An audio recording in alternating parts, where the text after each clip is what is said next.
Welcome, friend, to another journey together. Feel free to share where you are listening from and what time it is.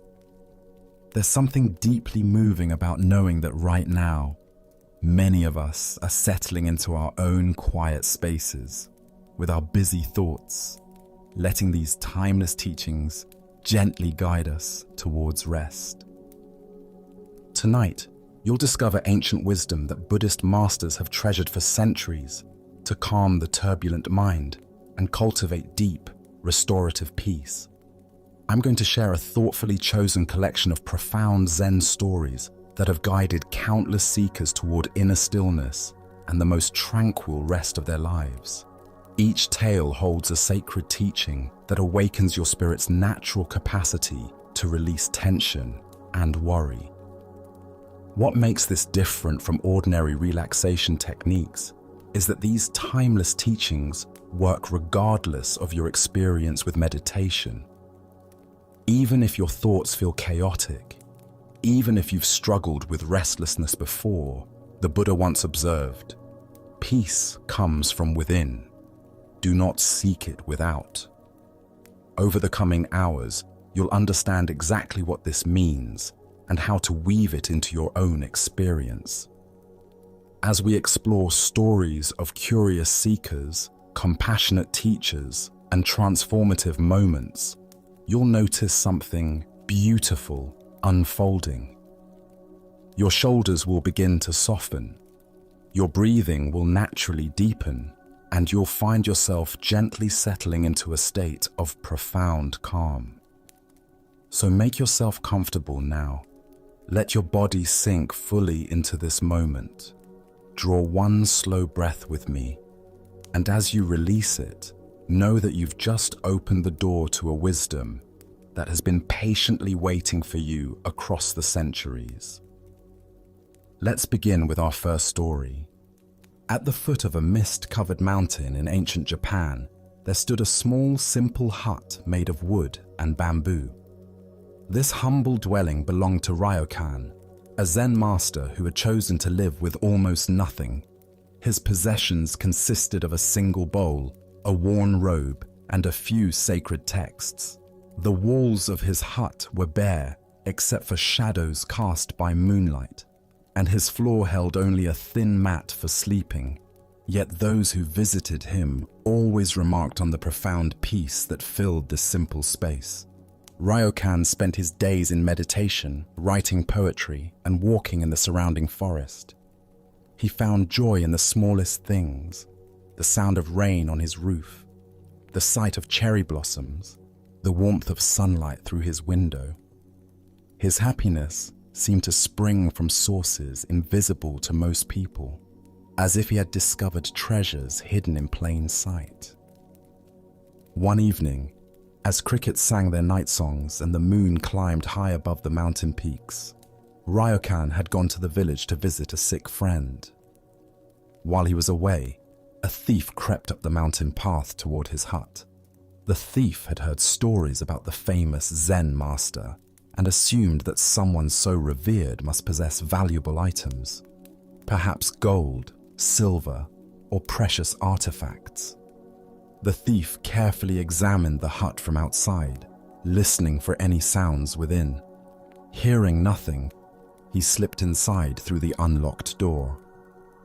His eyes adjusted to the darkness, and he began searching methodically through the small space. He looked in every corner, examined every shadow, checked under the sleeping mat, but there was nothing to steal. The hut contained not a single item of monetary value. As the thief stood there in confusion, he heard footsteps approaching on the mountain path. Panicking, he crouched in the darkest corner, hoping to hide until the occupant fell asleep. But when Ryokan entered, he immediately noticed the presence of another person. "You may have come a long way to visit me," Ryokan said gently, his voice free of alarm or anger. "And you should not return empty-handed. Please take my clothes as a gift." The thief was bewildered. No one had ever responded to his presence with such kindness and generosity. He had expected fear, anger, or calls for help, but instead found himself facing a man who seemed genuinely concerned for his welfare. Ryokan began removing his robe, folding it carefully and extending it toward the confused intruder. The thief took the clothes with trembling hands and slunk away into the night, his mind spinning with questions he couldn't answer. He had never encountered anyone like this strange monk, who gave away his possessions to someone who had come to steal them.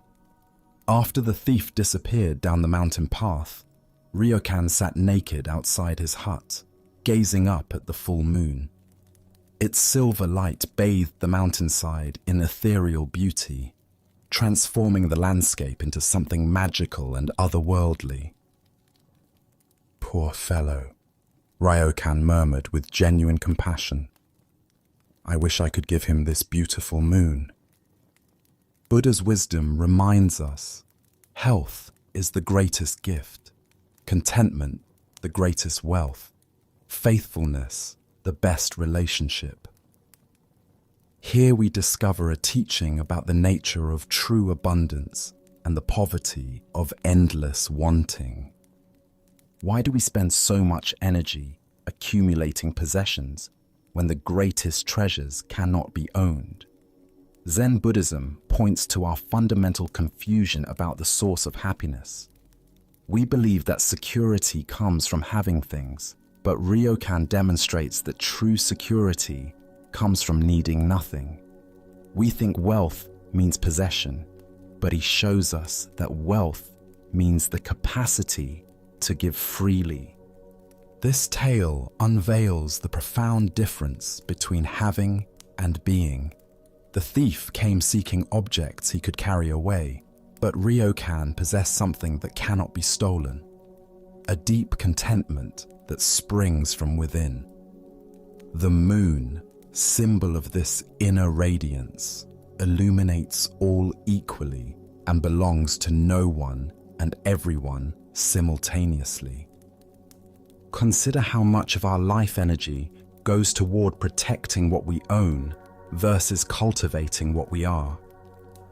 We lock our doors, buy insurance, worry about theft or loss, yet rarely put the same effort into developing the inner qualities that create lasting happiness. Ryokan's response to the thief reveals someone who has internalized the truth that generosity multiplies joy while hoarding diminishes it.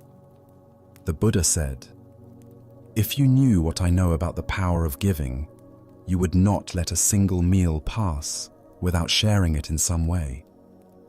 Ryokan's immediate impulse to give his clothes to the thief wasn't just kindness, it was wisdom. He understood that holding on to possessions creates separation between people, while giving creates connection and dissolves the barriers between self and other. Zen master Dogen taught, "To give is to receive." This paradox becomes clear when we examine our own experience. Think of times when you've given something meaningful to another person. Often, the joy of giving exceeds any pleasure you might have derived from keeping the item. The act of giving itself becomes the gift we receive. The moon in this story represents what Buddhism calls our Buddha nature, the inherent wholeness and radiance that exists within all beings. Like the moon, this inner light cannot be stolen, hoarded, or diminished by sharing. In fact, it grows brighter the more freely we allow it to shine. Ryokan's wish to give the moon to the thief expresses his desire to share this ultimate treasure, the recognition of our own complete nature.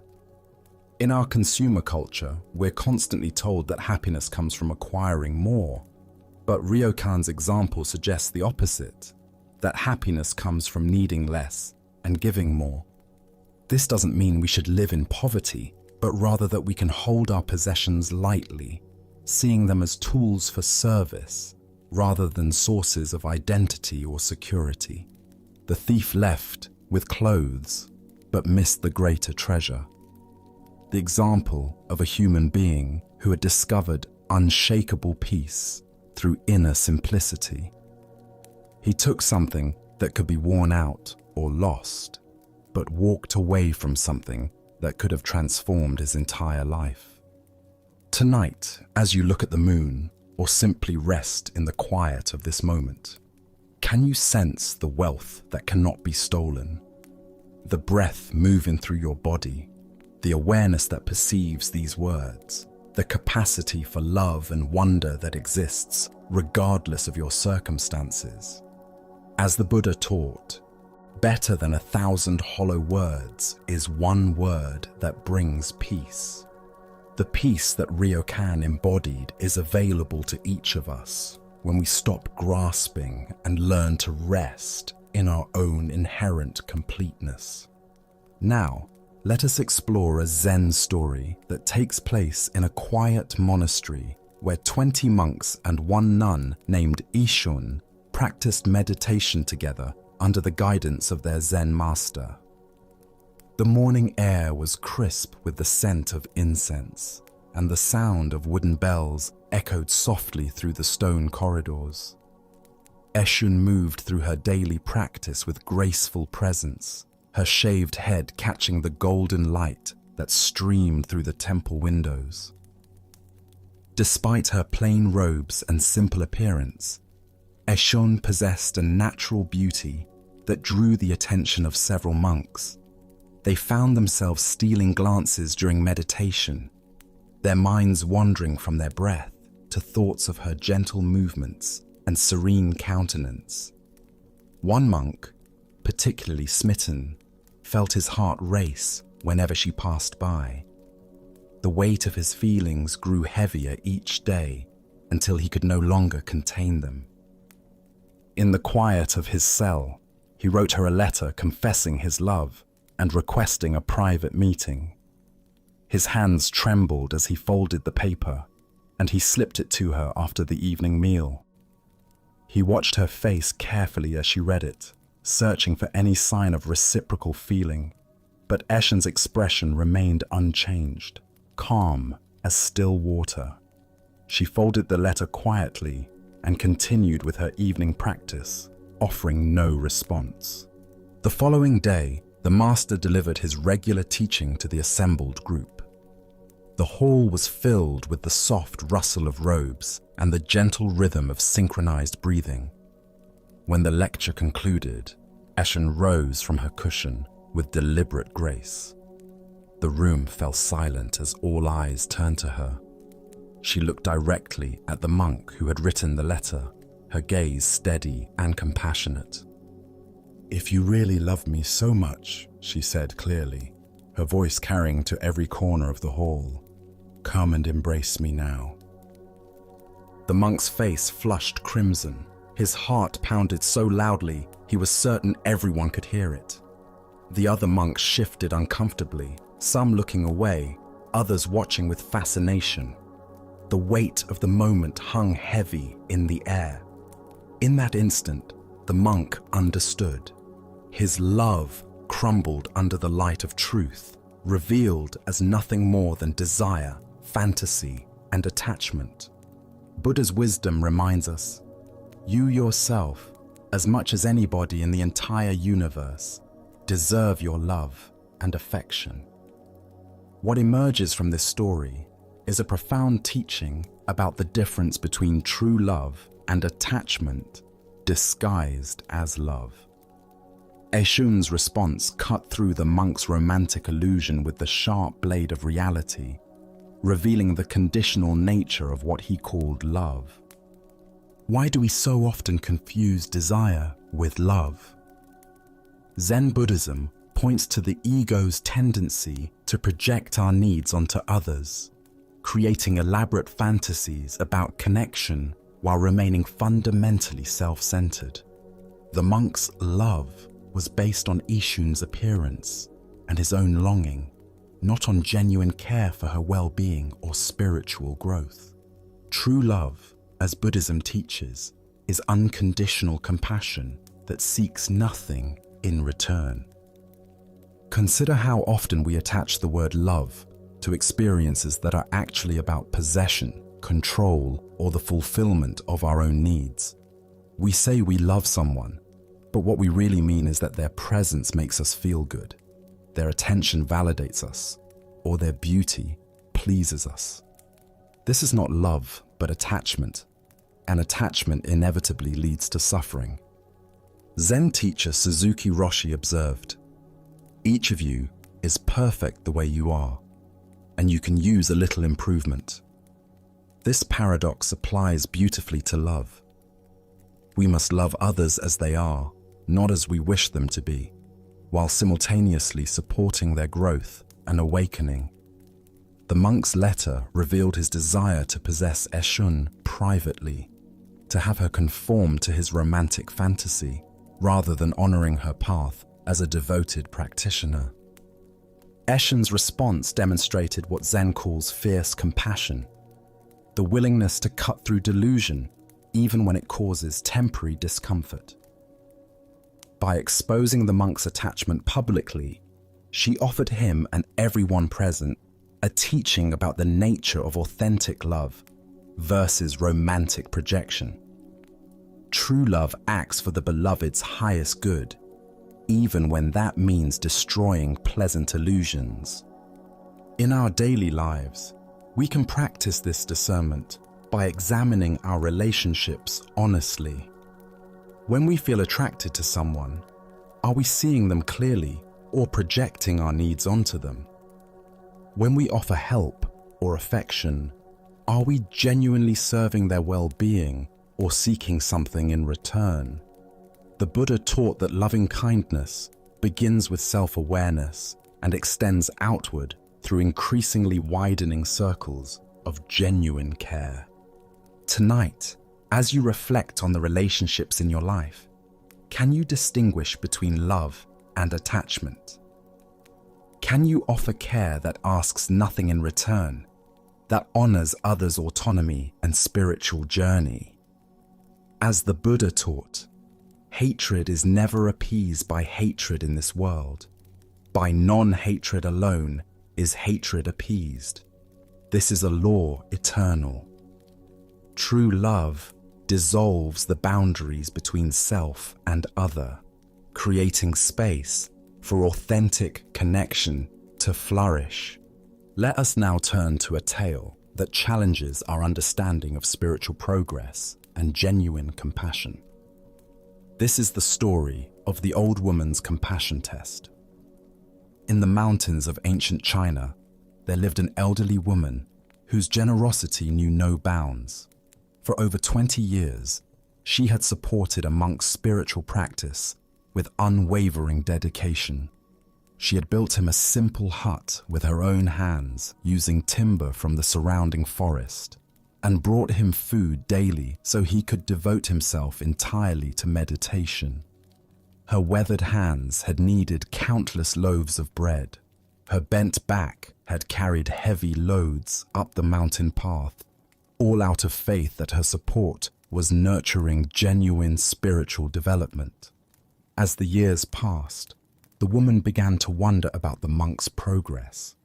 She observed him daily in his meditation posture, noting his peaceful demeanor and disciplined routine. Yet something stirred within her, a question that grew stronger with each passing season. What kind of wisdom had emerged from all these years of practice? What depth of compassion had he cultivated? Had her decades of support truly contributed to his spiritual awakening, or had she merely enabled comfortable withdrawal from the world? The old woman was not one to let questions fester.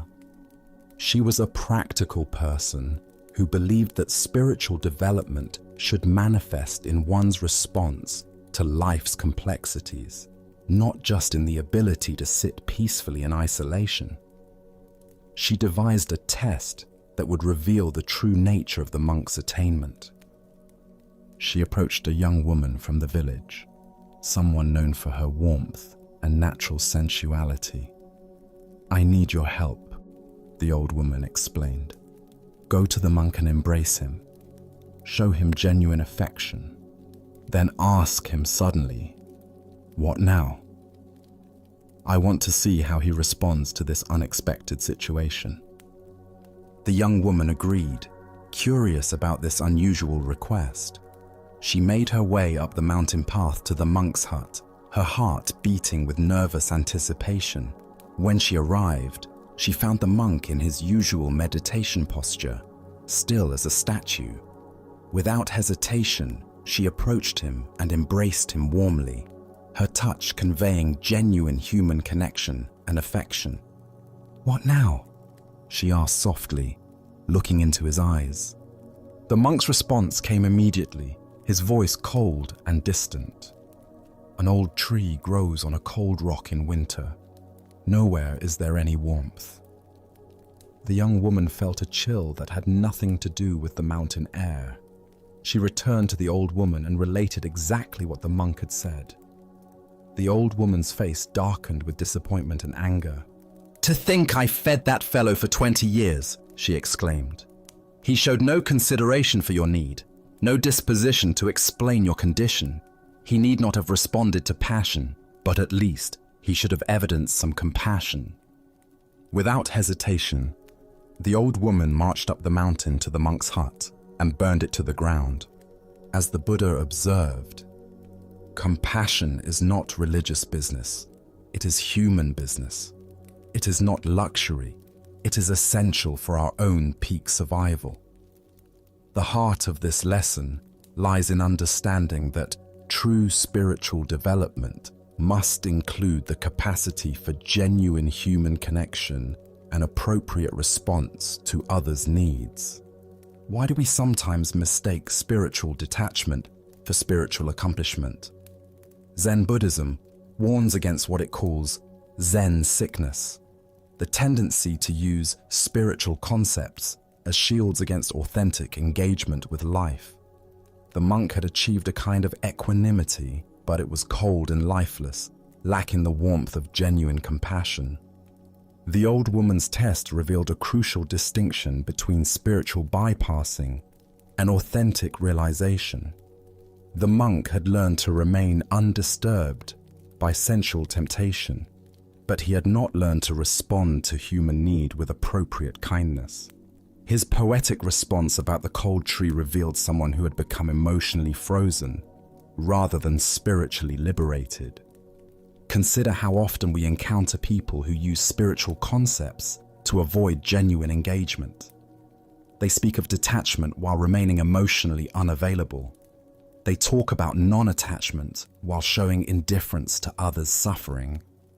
They quote sacred texts while demonstrating little practical wisdom in their daily interactions. Zen Master Dogen taught, to study the Buddha way is to study the self. To study the self is to forget the self. To forget the self is to be actualized by myriad things. True spiritual development doesn't create distance from life, but deeper engagement with it. The monk had studied himself in isolation, but had not learned to forget himself in service to others. The old woman's anger was not personal vindictiveness, but righteous indignation at wasted opportunity. She had invested decades in supporting someone's spiritual growth, only to discover that her generosity had enabled spiritual stagnation rather than authentic development. Her burning of the hut was a teaching itself, a dramatic demonstration that comfortable spiritual practice without genuine compassion is ultimately worthless. Ancient Buddhist wisdom tells us that the highest spiritual attainment includes skillful means, the ability to respond appropriately to each situation with wisdom and compassion. The monk could have acknowledged the young woman's courage in approaching him, offered gentle explanation of his vows, or shown appreciation for her humanity while maintaining his boundaries. Instead, he offered only cold poetry that dismissed her as if she were an inconvenience. "Tonight," As you consider your own spiritual development, can you examine whether your practice increases your capacity for genuine connection or creates barriers to authentic engagement? Does your spiritual understanding make you more available to others' needs or more removed from them? The Buddha taught, if you want others to be happy, practice compassion. If you want to be happy, practice compassion.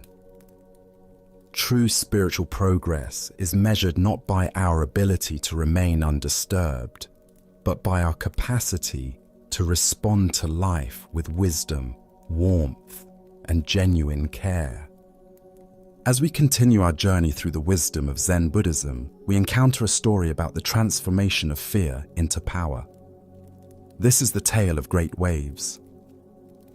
In the early days of the Meiji era, when Japan was opening to the world and old traditions met new challenges, there lived a wrestler whose name was Onami, meaning great waves. His body was magnificent, broad shoulders, powerful arms, and legs like tree trunks. In the private training halls, he was unstoppable. He could throw opponents twice his size and had even defeated his own teacher in practice matches. His technique was flawless, his strength legendary among those who knew him personally. But when Onami stepped into the public arena, everything changed. The moment he felt the eyes of spectators upon him, his confidence evaporated like morning mist. His powerful frame would begin to tremble, his breathing would become shallow and quick, and his mind would fill with doubt and self-consciousness. In these public contests, even his own students could defeat him. The very disciples he had trained and dominated in private would throw him easily when crowds gathered to watch. This contradiction tormented Onami. He knew his strength, had proven his skill countless times, yet he could not understand why his power abandoned him when it mattered most. The shame of these public defeats grew heavier with each match. He began to avoid competitions, retreating into the safety of private practice, but this only deepened his frustration. Finally, Onami decided to seek help from a Zen master. He had heard of Hakuin, a wandering teacher known for his unconventional methods and profound insight. When Hakuin arrived at a nearby temple, Onami hurried to meet him. He bowed deeply before the master and poured out his troubles. "I am strong in private, but weak in public," Onami confessed. "My body doesn't change, but my spirit fails me. I don't understand why this happens or how to overcome it." Hakuin listened carefully, studying the wrestler's face and posture. He could see the genuine strength beneath the surface anxiety, the potential power trapped by fear. "Great Waves is your name," the teacher said thoughtfully. "So stay in this temple tonight. Imagine that you are those billows. You are no longer a wrestler who is afraid. You are those huge waves sweeping everything before them, swallowing all in their path. Do this, and you will be the greatest wrestler in the land." With these words, the teacher retired, leaving Onami alone in the meditation hall. The wrestler sat in the traditional posture, trying to follow the instruction, but his mind wandered to many different things. Past defeats, future worries, the faces of spectators, the weight of expectations. Gradually, however, he began to feel something shift within him. As the night deepened, Onami's imagination began to take hold. He stopped thinking about wrestling and started becoming the waves themselves. He felt the vast power of the ocean rising within him, the irresistible force of water in motion. The waves in his mind grew larger and larger, crashing through the temple, sweeping away the flower arrangements, overwhelming even the Buddha statue in the shrine.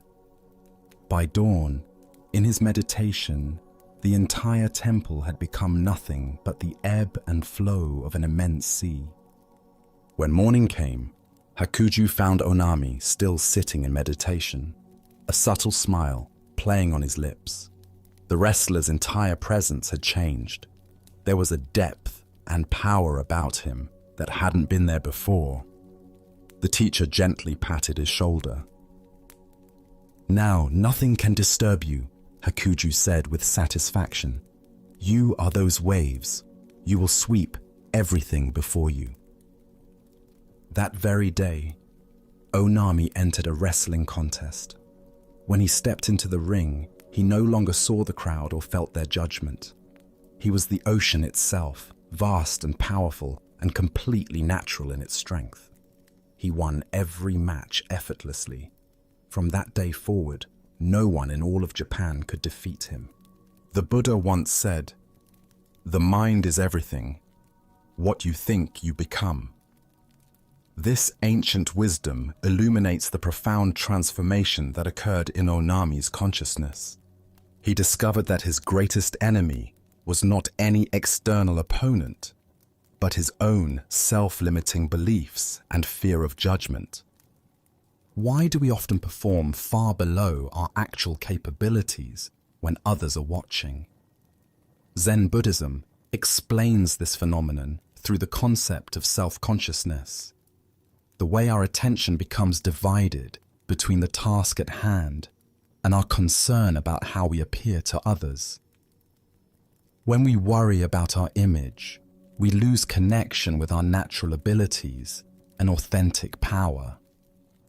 Look deeply at your own experience. How many times have you known exactly what to do in private, only to stumble when performing publicly? Perhaps you've experienced this giving presentations, having difficult conversations, or pursuing creative endeavors. The skills and knowledge remain the same, but our relationship to them changes when we feel observed and judged. Onami's transformation illustrates what Zen calls beginner's mind, the state of openness and natural action that exists before self-consciousness creates interference. Children often demonstrate this quality, performing complex physical feats without worry because they haven't yet learned to doubt themselves or fear judgment. The wave meditation that Hakuin prescribed worked because it shifted Onami's identity from wrestler who might fail to natural force that simply is. Waves don't worry about their performance or apologize for their power. They simply express their nature completely and without reservation. This identification with natural forces is a common Zen technique for accessing our inherent strength and wisdom. Zen teacher Alan Watts observed, "The art of living is neither careless drifting on the one hand, nor fearful clinging to the past on the other. It consists in being sensitive to each moment, in regarding it as utterly new and unique." Onami learned to approach each wrestling match as a completely fresh expression of his wave nature, without the burden of past defeats or future expectations. The deeper teaching here shows us that confidence is not something we build up or acquire from outside. It's our natural state when we stop interfering with ourselves through excessive self-monitoring and judgment. True confidence emerges when we identify with something larger than our small, worried self, whether that's the ocean's power, the sky's vastness, or simply our inherent Buddha nature. Tonight, as you consider areas of your life where fear holds you back from expressing your full potential, can you experiment with Hakuin's method? What natural force might you identify with to access your authentic power? Perhaps you're the mountain's steadiness in difficult conversations, the fire's warmth in creative expression, or the wind's freedom in taking risks. As Buddha taught, all that we are is the result of what we have thought. By changing the story we tell ourselves about who we are, we can transform our entire experience of life. Let us now turn to an ancient story about the complex relationship between love, judgment, and authentic spiritual realization. This is the life of Shunkai. In the flowering gardens of ancient Japan, there lived a woman whose beauty was matched only by the intensity of her spiritual seeking. Shunkai, also known as Satsu, moved through the world like a flame that both illuminated and sometimes burned everything it touched. Her large, expressive eyes held depths that seemed to contain both infinite tenderness and fierce determination. Even in simple robes, she possessed a natural grace that drew people to her like moths to candlelight. From early youth, Shunkai's path was marked by struggle against conventional expectations. She was compelled to marriage against her wishes when still young, her family prioritizing social arrangement over her personal desires. The experience of being treated as property rather than person ignited in her a rebellion that would shape her entire life. When this marriage ended, she pursued her education with passionate intensity, studying philosophy at the university where her brilliant mind flourished alongside her captivating presence. Love seemed to follow Shunkai wherever she went, but not the simple romantic love of fairy tales. Her love was complex, multifaceted, sometimes destructive. She fell in love with ideas, with people, with the very intensity of existence itself. At university, students and professors alike found themselves drawn to her magnetic presence.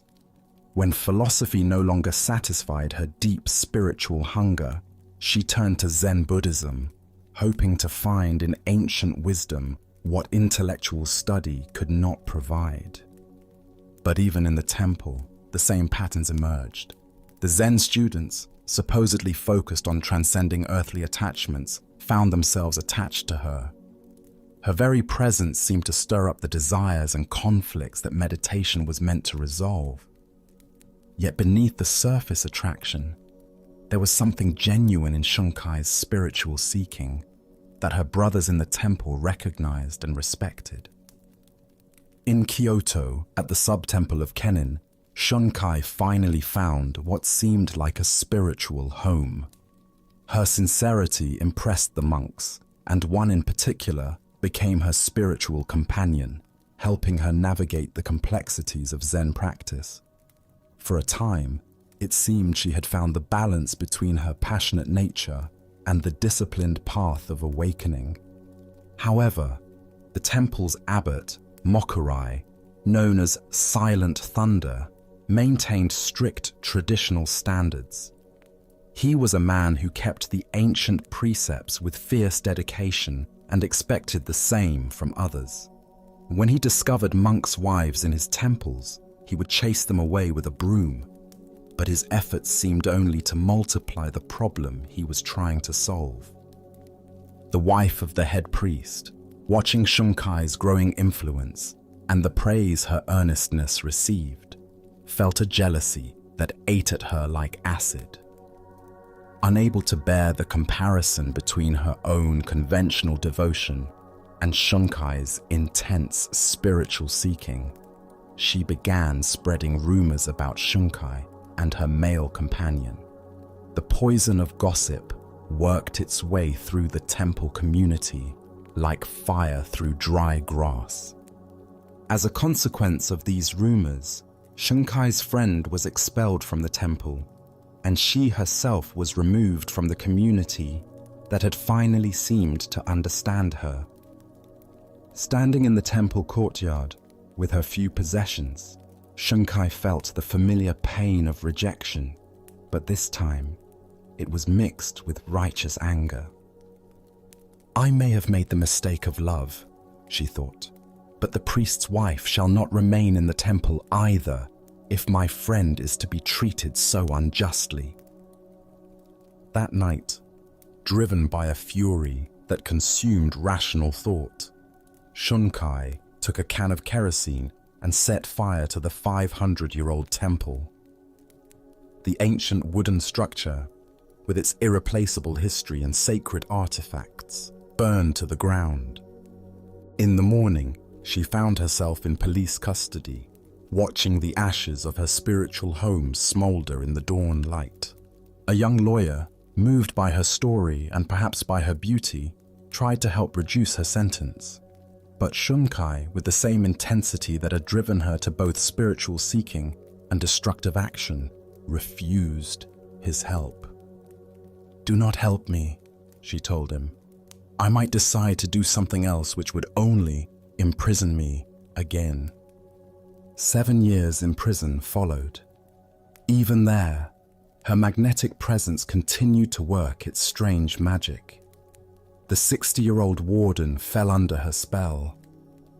But when she was finally released, the world had no place for her.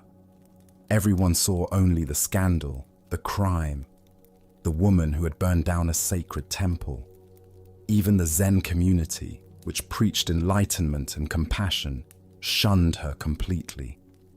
Shunkai discovered the painful truth that spiritual communities often struggle with their own shadows.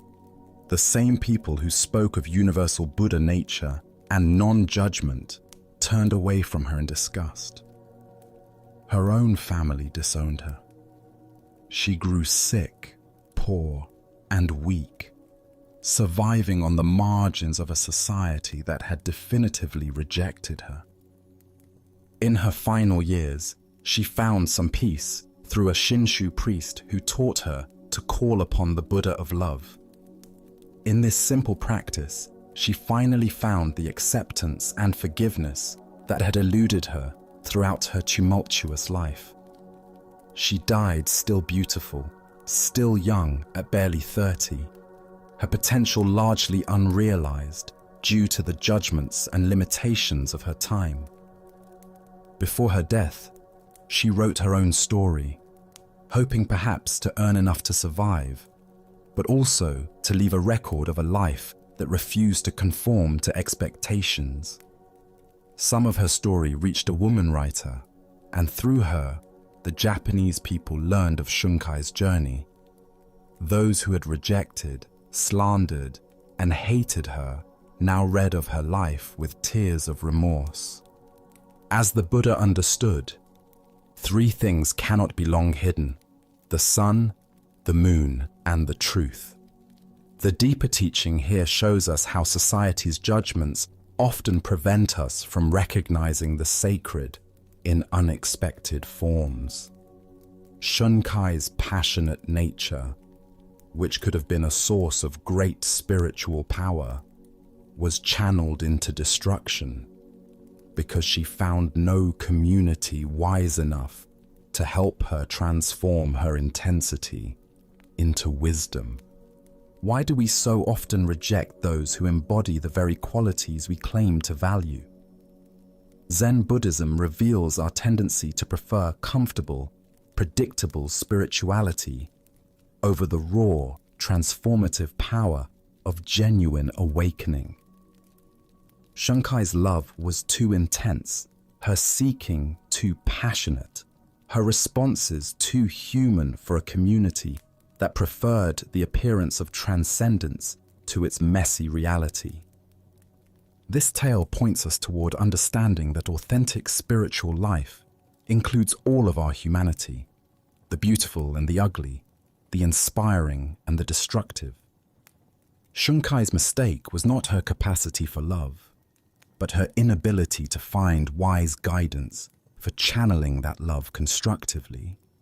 The community's mistake was not their adherence to precepts, but their failure to extend compassion to someone whose spiritual journey didn't fit conventional forms.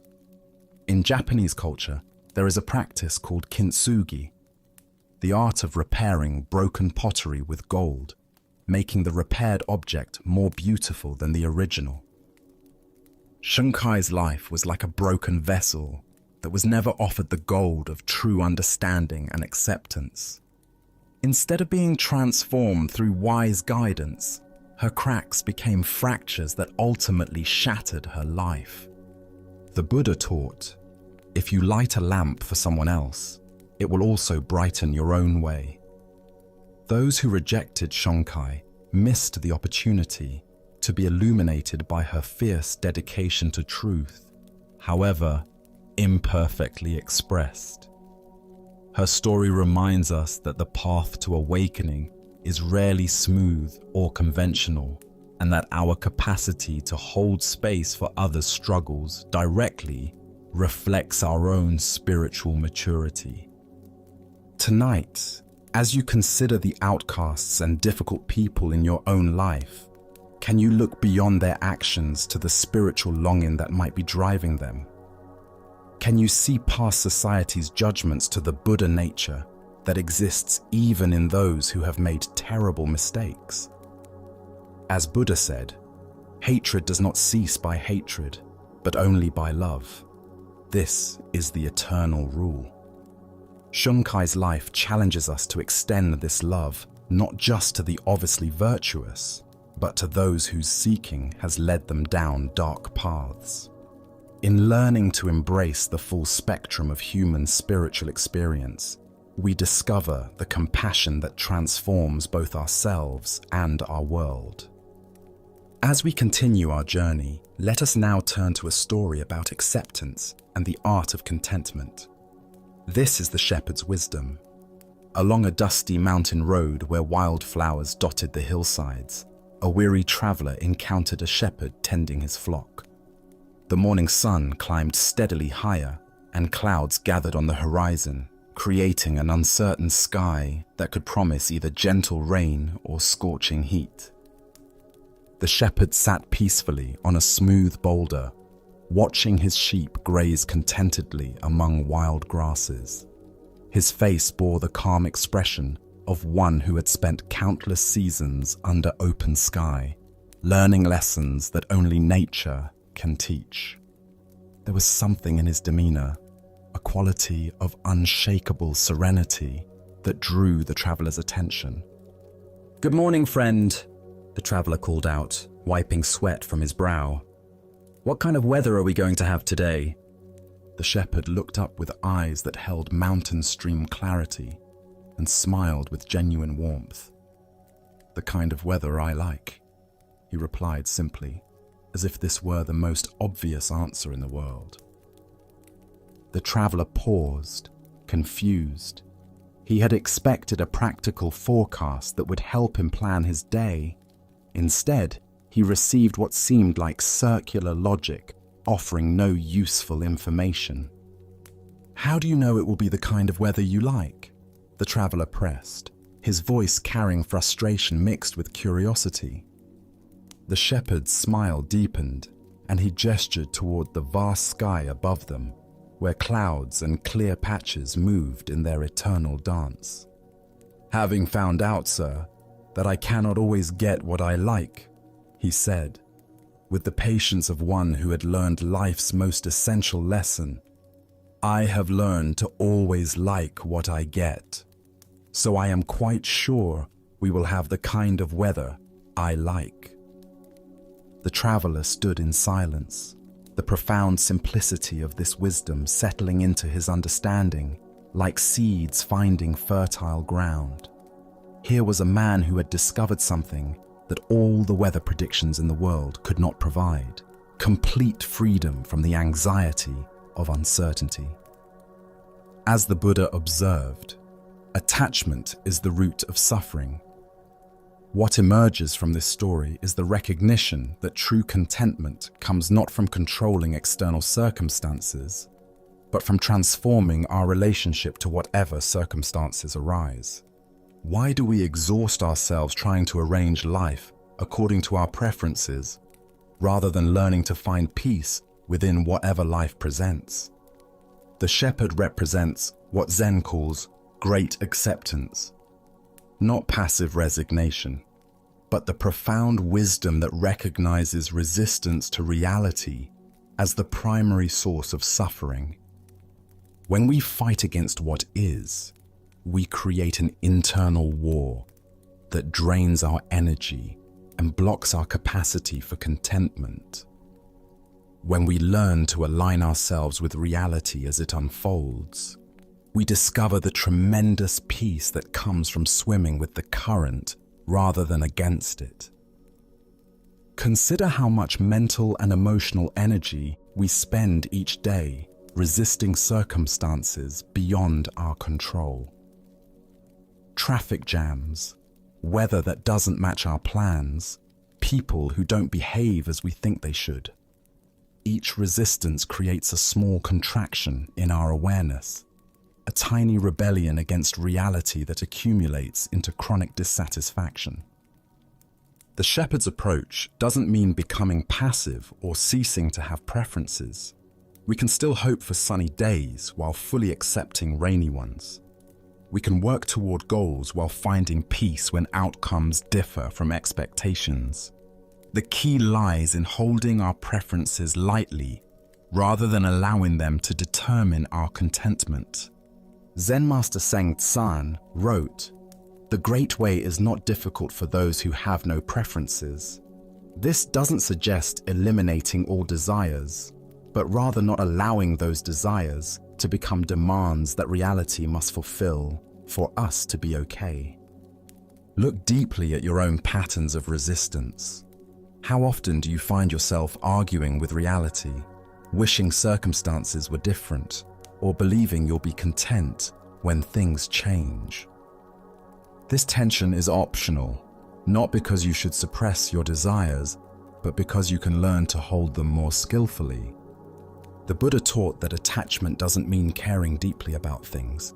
It means making our inner peace conditional on external circumstances, arranging themselves according to our specifications. The shepherd cares about his flock and appreciates comfort, but his fundamental contentment doesn't depend on any particular outcome. Tonight, as you reflect on the day's experiences, both pleasant and challenging, can you find the shepherd's secret within your own awareness?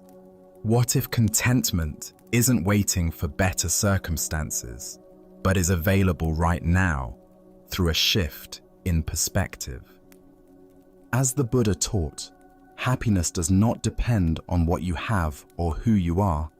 It solely relies on what you think. The shepherd discovered that when we stop demanding that life conform to our expectations, we find the freedom to enjoy life exactly as it presents itself. Let us now turn to a tale about the nature of seeking and finding. This is the master sculptor's discovery. In a bustling stone quarry beneath towering mountains, a master sculptor moved among the marble blocks with the practiced eye of one who had spent decades coaxing beauty from stone.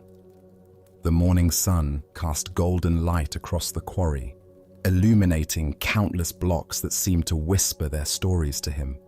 "Aha!" he would say, running his weathered hands across smooth surfaces. "There is a heroic figure locked in that piece, and a saint trapped inside that other one." His reputation had grown precisely because of this gift, his ability to sense what he called the suchness of every stone, to see beyond raw material to its true nature waiting to be released.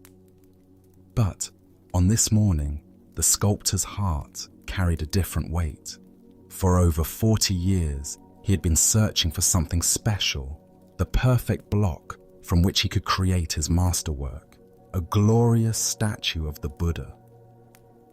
His energies were waning now, and still this elusive Buddha block remained hidden from him.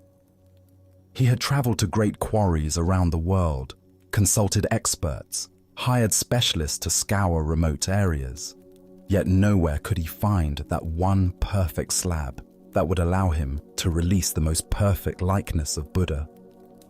Feeling the weight of his lifelong quest, the sculptor sought consolation from a local Zen priest who headed a small temple at the end of his street. The temple was modest, with a peaceful courtyard where a stone well sat, surrounded by carefully tended moss. "Master," the sculptor said, bowing deeply, "I have searched for 40 years for the perfect stone from which to carve the Buddha. My life's work remains incomplete."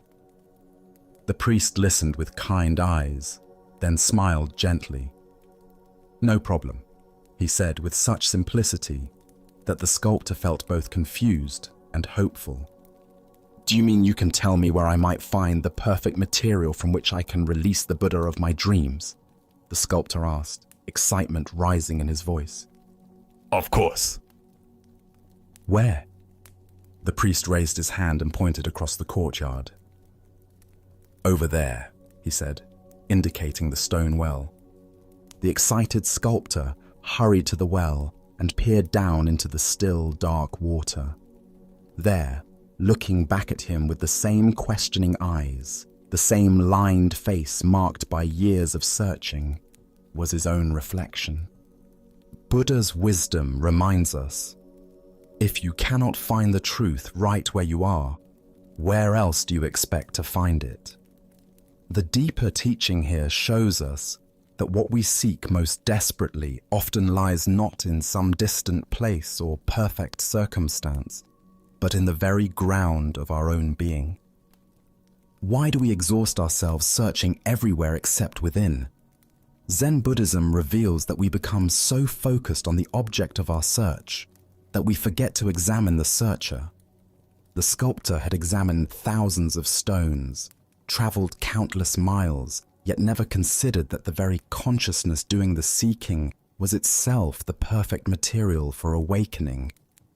Consider how often throughout your day you postpone contentment, waiting for better circumstances.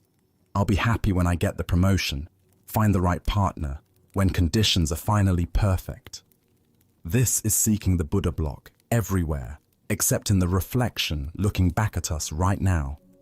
Zen master Huangpo taught, "Your everyday mind, that is the way." The sculptor's profound realization wasn't that he needed to become something different, but that he needed to recognize what he already was. The perfect material for expressing Buddha nature isn't found in external circumstances, but in the awareness that recognizes, seeks, and creates.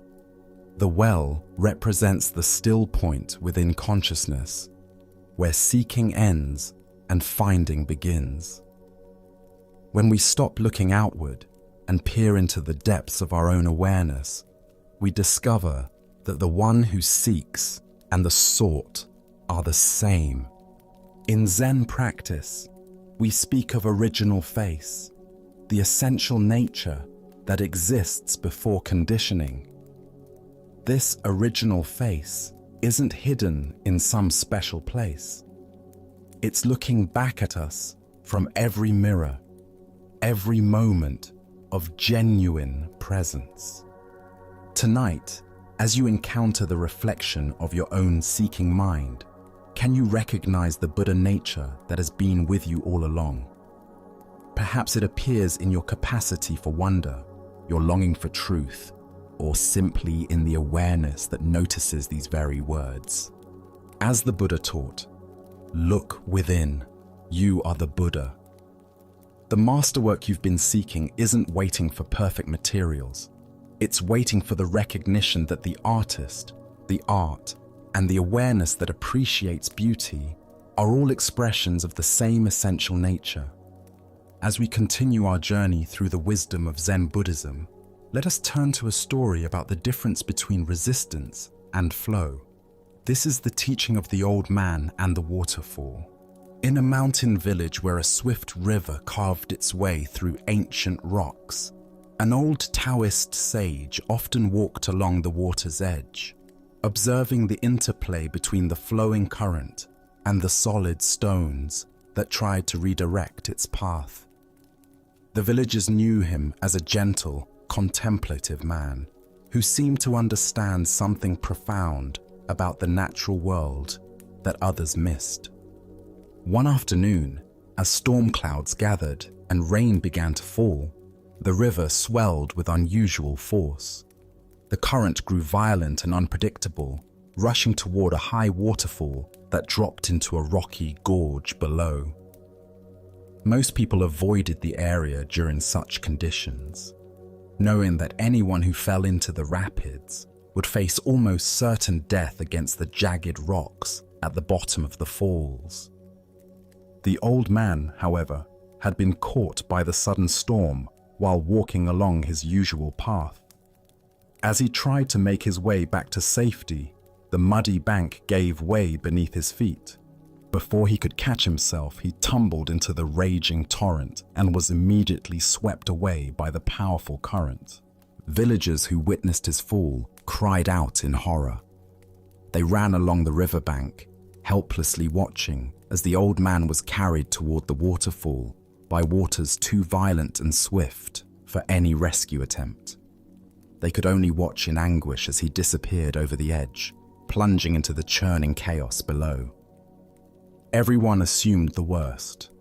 No one could survive such a fall, especially not an elderly man with limited strength. The villagers prepared themselves to search for his body downstream, once the waters calmed enough to make such a search possible. But to their amazement, as they hurried toward the base of the waterfall, they saw the old man emerging from the water far below, completely unharmed. He walked calmly to the shore, water streaming from his clothes, and sat down to rest as peacefully as if he had simply taken a refreshing swim on a pleasant day. The villagers rushed to him, unable to believe what they had witnessed. "How is this possible?" they asked in wonder. "How did you survive that terrible fall? The water was so violent, the rocks so dangerous. By all reason, you should have been killed." The old man smiled at their concern and amazement. He wrung water from his sleeves and considered their question carefully before answering. "I survived," he said simply, "because I accommodated myself to the water, not the water to me. When I felt myself falling, I did not fight against the current or try to force it to change direction.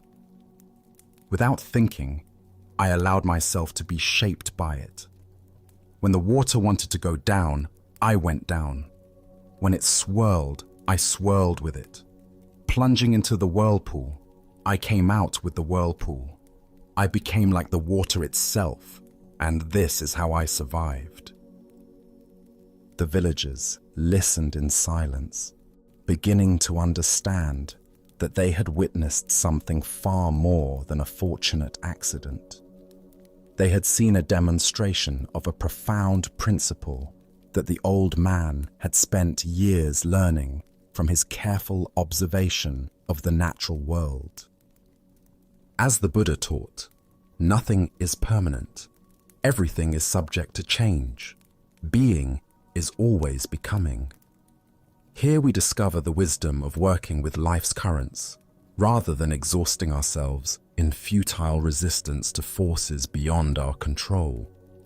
Why do we instinctively fight against difficult circumstances when flow and adaptation might serve us better? Zen Buddhism reveals that our ego mind believes it can control external conditions through force of will. But this approach often creates more suffering than the original difficulty. The old man's survival wasn't mere luck. It was the result of understanding something essential about the nature of existence itself. When we align ourselves with the natural flow of events, rather than demanding that life conform to our preferences, we often discover resources and possibilities that resistance makes invisible. Consider your own relationship with challenging circumstances.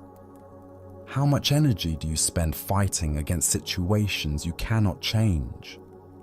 The old man's teaching suggests a different approach, not passive submission, but conscious adaptation that maintains our essential nature while flowing with changing conditions. This doesn't mean accepting harmful situations. or abandoning our values. The old man didn't give up his desire to survive. He simply changed his strategy for survival. Instead of fighting the water's power, he used it. Instead of resisting its direction, he moved with it while maintaining his awareness and intention. In relationships, careers, and personal challenges, we often face similar choices. We can exhaust ourselves trying to force outcomes, control other people's behavior, or make external circumstances conform to our expectations. Or we can learn to work skillfully with what is actually present, finding creative ways to achieve our deeper purposes through accommodation rather than force. Zen master Lao Tzu taught, "Water is fluid, soft, and yielding, but water will wear away rock, which cannot yield and is destroyed." The old man embodied this teaching, demonstrating that apparent weakness can be a source of tremendous strength when applied with wisdom. The Buddha said, "Hatred does not cease by hatred, but only by love. This is the eternal rule." This principle extends beyond hatred to all forms of resistance. Problems are rarely solved by fighting against them directly, but by understanding their nature and finding ways to work with the underlying forces involved. Look deeply at a current source of stress or conflict in your life. Where are you trying to force the water to change direction rather than learning to swim with it? What would it mean to accommodate yourself to the situation while maintaining your essential values and intentions? Tonight, as you encounter the inevitable currents of daily life, unexpected changes, difficult people, circumstances beyond your control, can you remember the old man's wisdom? Can you find ways to maintain your center while flowing with forces you cannot change, discovering that sometimes the most direct path to your goals is the one that appears to go around obstacles rather than through them? Buddha's wisdom reminds us, in the end, just three things matter: how well we have lived, how well we have loved, how well we have learned to let go. Learning to flow with life's currents is ultimately about letting go of our need to control everything while maintaining our ability to respond wisely to whatever arises. Like water, we can be both powerful and yielding, both persistent and adaptive, both strong and gentle. Our next story reveals the subtle poison of habitual negativity and the freedom found in contentment. This is the lesson of the monastery and the monk who never stopped complaining. In a remote mountain monastery known for its strict discipline and profound silence, a community of monks devoted themselves to deep spiritual practice. The monastery followed an ancient vow of silence, understanding that constant talking often distracts the mind from inner contemplation and genuine insight.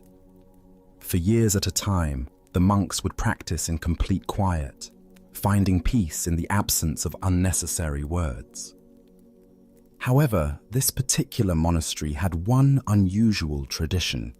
Every 10 years, each monk was permitted to speak exactly 2 words to the head monk. This brief allowance acknowledged that sometimes practical concerns or spiritual insights might need to be communicated, while still maintaining the essential discipline of silence that supported their contemplative practice. One young monk entered this monastery with sincere intentions and dedicated himself to the demanding schedule of meditation, work, and study. But from the very beginning, he struggled with dissatisfaction.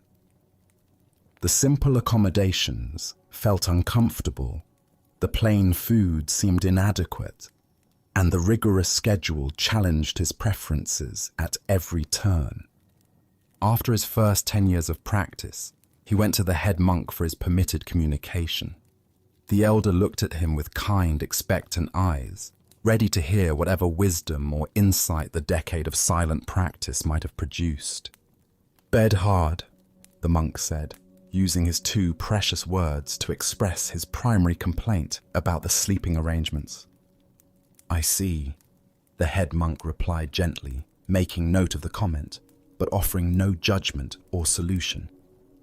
The monk returned to his silent practice, but his dissatisfaction only seemed to deepen over the next decade. Instead of using the years to cultivate acceptance and inner peace, he spent his time dwelling on various discomforts and inadequacies he perceived in the monastery's provisions. His meditation became increasingly agitated as his mind rehearsed complaints he couldn't voice. When his second opportunity to speak arrived after another 10 years, he again approached the head monk. The elder greeted him with the same patient attention, curious to see how 2 more decades of practice might have influenced the monk's perspective.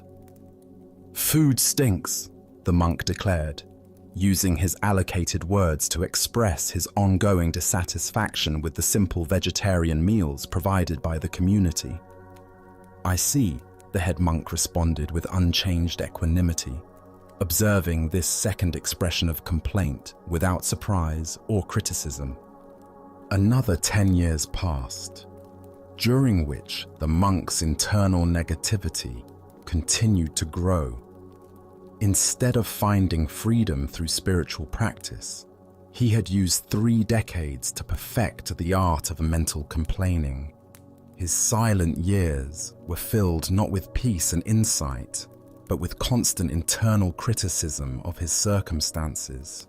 When his third opportunity for speech arrived, the monk appeared before the head monk with obvious agitation. 3 decades of accumulated dissatisfaction had finally reached its breaking point. "I quit," he announced emphatically, using his 2 words to express his ultimate decision to abandon the path he had never truly embraced. The head monk looked at him with a mixture of sadness and understanding. "Well, I can see why," he replied compassionately. "All you've ever done is complain." The Buddha taught, "We are what we think. All that we are arises with our thoughts. With our thoughts, we make the world." This teaching reveals how the monk's 30 years of practice had actually reinforced the very patterns that caused his suffering rather than dissolving them. Why do we sometimes use spiritual practice to perfect our dissatisfaction rather than transcend it? Zen Buddhism points to our tendency to bring our habitual mental patterns into any environment, then blame external circumstances for our internal states. The monk never truly engaged with the practice. He simply endured it while maintaining his resistance. The monastery's conditions weren't the source of the monk's suffering. His attitude toward those conditions was. Countless other monks had found peace, insight, and profound contentment in the exact same circumstances. The difference lay not in what they experienced, but in how they related to their experience. Consider your own patterns of complaint and dissatisfaction. How much of your mental energy goes toward rehearsing grievances about circumstances you cannot change? The monk spent 30 years of precious life focused on bed hardness and food quality, instead of using those same years to develop inner freedom. This story also reveals the cumulative power of our mental habits. Each day, the monk chose complaint over acceptance. He strengthened neural pathways of dissatisfaction. Over 3 decades, these patterns became so ingrained that leaving seemed like the only option, when in reality, changing his perspective had always been available. Zen master Thich Nhat Hanh taught, "Thanks to impermanence, everything is possible." The monk's tragedy was his failure to recognize that his dissatisfaction was impermanent and changeable. Instead of working with his resistance, he fed it daily for 30 years until it consumed his entire spiritual journey. The Buddha said, Better than 1,000 hollow words is one word that brings peace. The monk's 6 words over 30 years, all complaints, brought no peace to himself or others. Meanwhile, monks who used their practice to cultivate gratitude and acceptance found profound tranquility in the same conditions.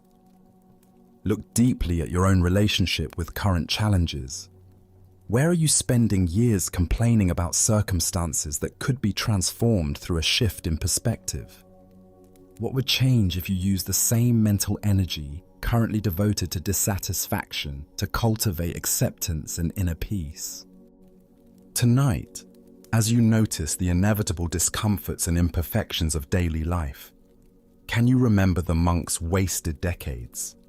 Can you choose gratitude over complaint, acceptance over resistance, understanding that your response to circumstances shapes your experience far more than the circumstances themselves? Buddha's wisdom reminds us, happiness does not depend on what you have or who you are. It solely relies on what you think. The monastery offered every monk the same opportunity for peace and awakening. Some found it, others did not. Not because of external conditions, but because of the quality of attention they brought to those conditions. In every moment, we face the same choice the monk faced daily: to practice complaining or to practice contentment. Let us continue our journey with a story about maintaining inner balance regardless of external circumstances. This is the teaching of Master Hakuin and the power of "Is that so?"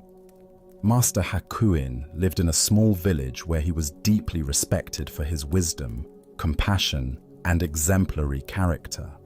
For decades, he had maintained a reputation as a pure and enlightened teacher, someone who had transcended ordinary human weaknesses and embodied the highest spiritual ideals. Villagers often brought their problems to him, seeking guidance and inspiration from his teachings and his impeccable way of life. In this same village lived a beautiful young woman whose family was well known and respected. When she became pregnant outside of marriage, her condition caused a scandal that rippled through the tight-knit community. Her parents were furious and demanded to know who was responsible for bringing such shame upon their family. At first, the young woman refused to reveal the father's identity. She was protecting someone she loved, someone whose reputation and future would be destroyed if the truth came out. But as her parents' anger intensified and the pressure became unbearable, she made a desperate decision. In a moment of panic and confusion, she pointed to the one person she thought could weather this storm better than her actual lover, the respected Master Hakuin. When her outraged parents confronted the Zen master with their daughter's accusation, they expected protests of innocence, explanations, or at least some expression of shock at being falsely accused. Instead, Hakuin listened calmly to their angry words and simply replied, "Is that so?" His response only seemed to confirm their worst suspicions. Surely an innocent man would defend himself more vigorously. The scandal exploded throughout the village. People who had revered Hakuin as a saint now whispered that he was a hypocrite who had been living a lie. His reputation was destroyed overnight, and former students abandoned him in disgust and disappointment. When the child was born, the parents brought the baby directly to Hakuin. "This is your responsibility now," they declared bitterly. "Since you are the father, you must take care of this child." They thrust the infant into his arms and walked away, leaving him to face the consequences of a crime he had never committed. Again, Hakuin simply said, "Is that so?" and accepted the baby without protest or explanation. For many months, the former master cared for the child with tender attention. He fed the infant, changed diapers, walked the floors during sleepless nights, and provided all the love and care that any devoted parent would give. Neighbors who had once brought him offerings of food and respect now ignored him or spoke of him with contempt. He had lost his position, his reputation, and his livelihood, but he continued to care for the child with peaceful dedication. Meanwhile, the young woman struggled with the weight of her lie. Watching the revered teacher suffer for her deception while caring lovingly for a child that wasn't his became unbearable. The guilt consumed her until she could no longer live with what she had done. Finally, she confessed the truth to her parents. The real father was a young man in the village whom she had been trying to protect. Her parents were horrified to learn what they had done to an innocent man. They rushed to Hakuin's simple dwelling with profuse apologies. "Master, we have wronged you terribly," they said, bowing deeply. "Our daughter has confessed that you are not the father. We know now that you have suffered unjustly for our mistake. Please forgive us and allow us to take the child back to its real family." Hakuin listened to their apologies with the same equanimity he had shown to their accusations.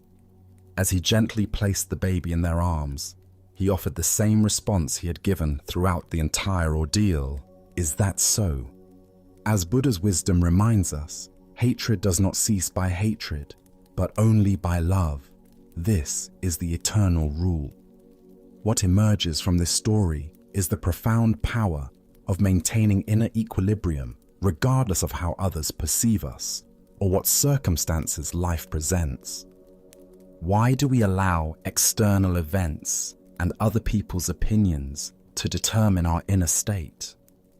Zen Buddhism teaches that true freedom comes from developing an unshakable center that remains stable, whether we're being praised or blamed, honored or dishonored, treated fairly or unjustly.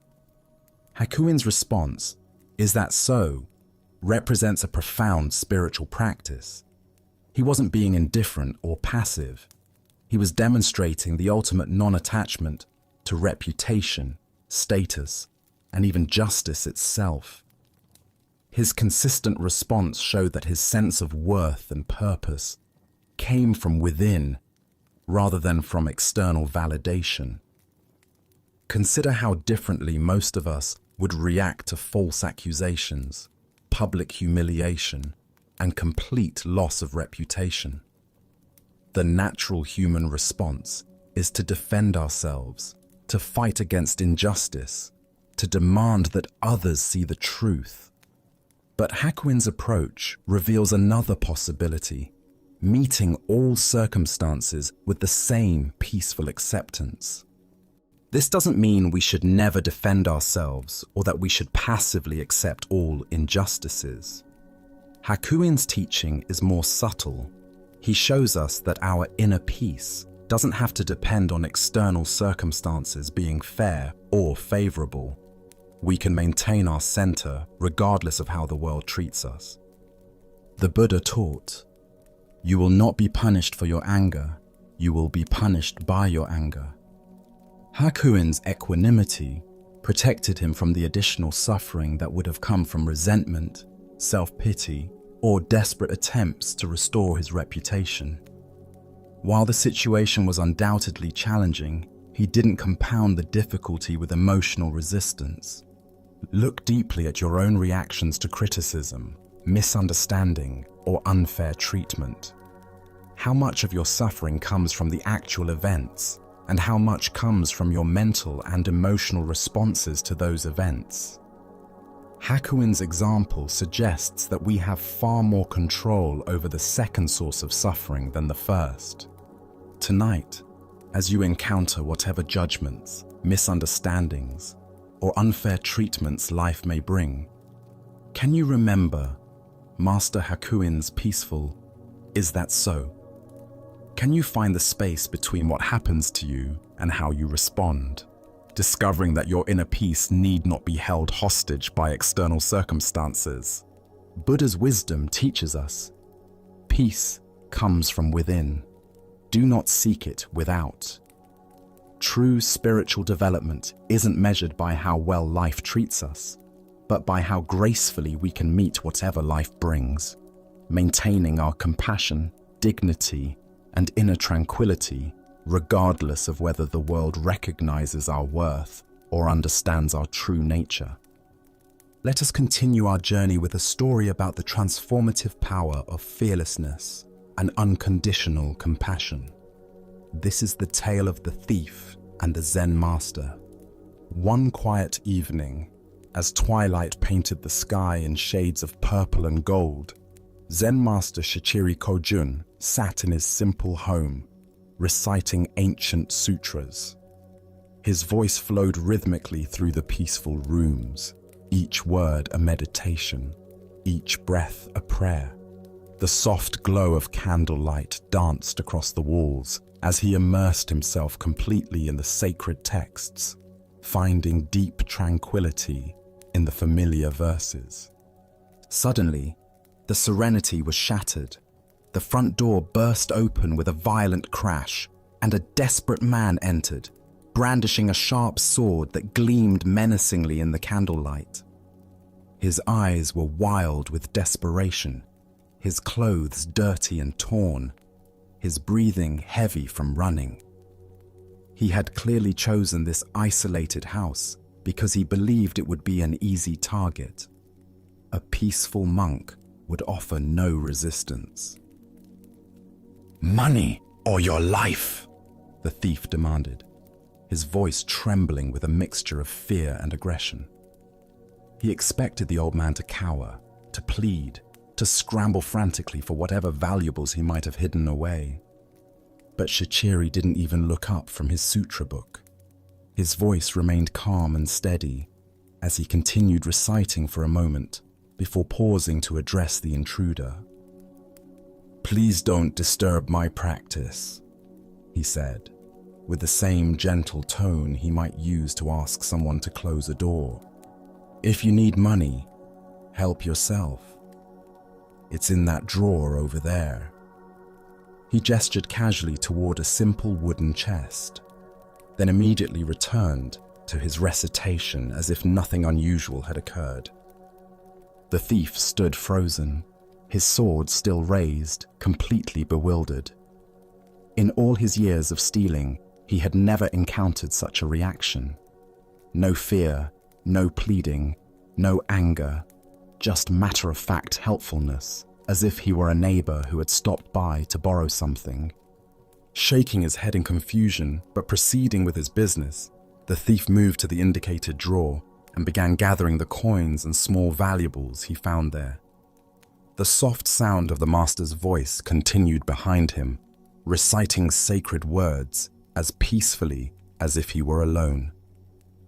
Just as the thief was preparing to leave with his stolen goods, the master's voice called out again. "Wait," Shichiri said, finally looking up from his book. "Please don't take everything. I need some of that money to pay my taxes tomorrow. Leave a little for me, won't you?" The thief stared at him in amazement. Here was a man who was being robbed, calmly negotiating the terms of his own robbery, as if they were conducting normal business. Almost without thinking, the thief returned some of the money to the drawer. As he turned to leave, certain that this strange encounter was finally over, the master's voice stopped him once more. "You took my money," Shichiri called out, his tone carrying a note of reproach. "And you didn't even thank me. That's quite rude, don't you think?" This final comment left the thief completely speechless. His sword hand began to shake. Never in his most violent encounters had he been so thoroughly unnerved. Here was a man who treated robbery as if it were a favor, who was more concerned about politeness than personal safety. Thank you," the thief stammered, and then fled into the night as quickly as his legs would carry him. Later, when the thief was caught and confessed to numerous crimes, including the incident at Shichiri's house, the master was called as a witness. The court officials expected him to demand justice, to describe the terror and violation he had experienced. Instead, Shichiri spoke with the same calm clarity he had shown that evening.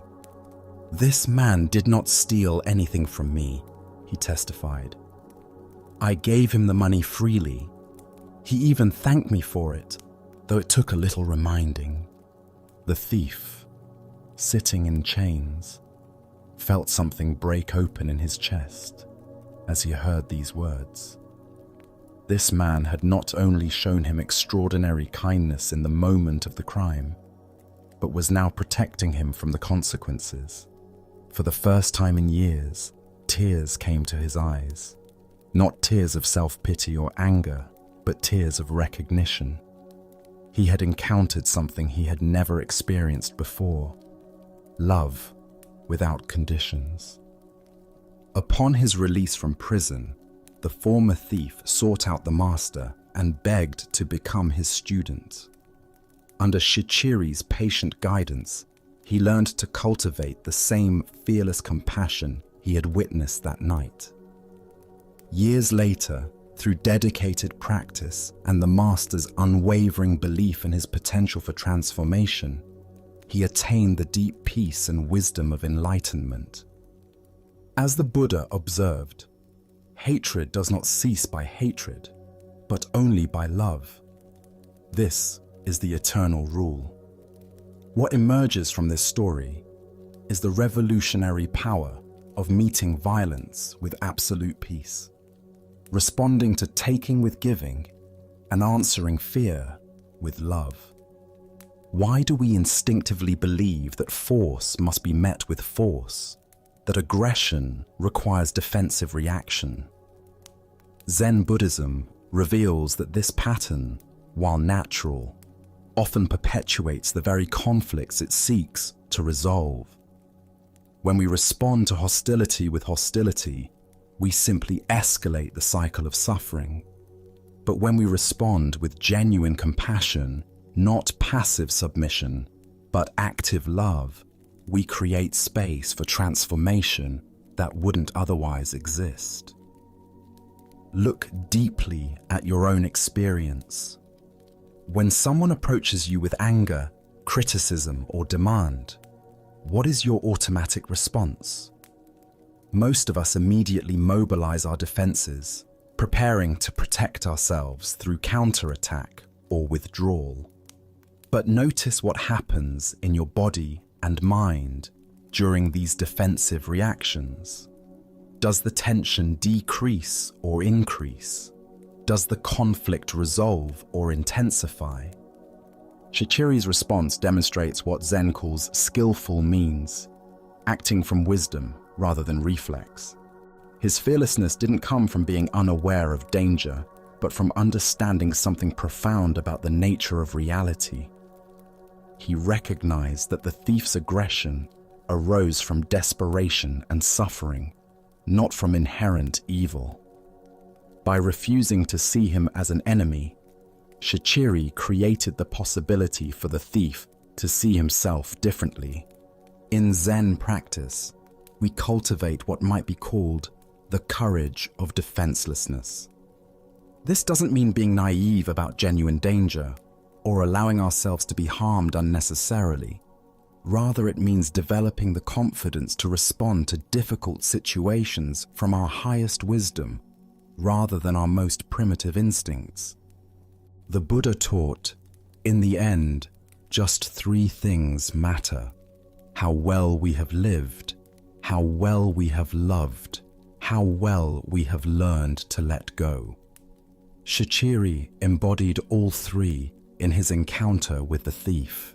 He lived from complete presence, loved without conditions, and let go of any attachment to his possessions or even his personal safety. Consider the people in your life who challenge you: the difficult colleague, the critical family member, the aggressive driver in traffic. What would it mean to meet their energy with the same kind of fearless compassion Shichiri showed? Not by agreeing with them, or submitting to their demands, but by refusing to match their level of reactivity, by staying connected to your own center of peace, regardless of their behavior. Tonight, as you encounter your own moments of tension or conflict, can you remember the master who treated a robber as an honored guest? Can you find the space between stimulus and response where choice lives, where you can decide to meet aggression with peace, taking with giving, fear with love? Buddha's wisdom reminds us, better than 1,000 hollow words is one word that brings peace.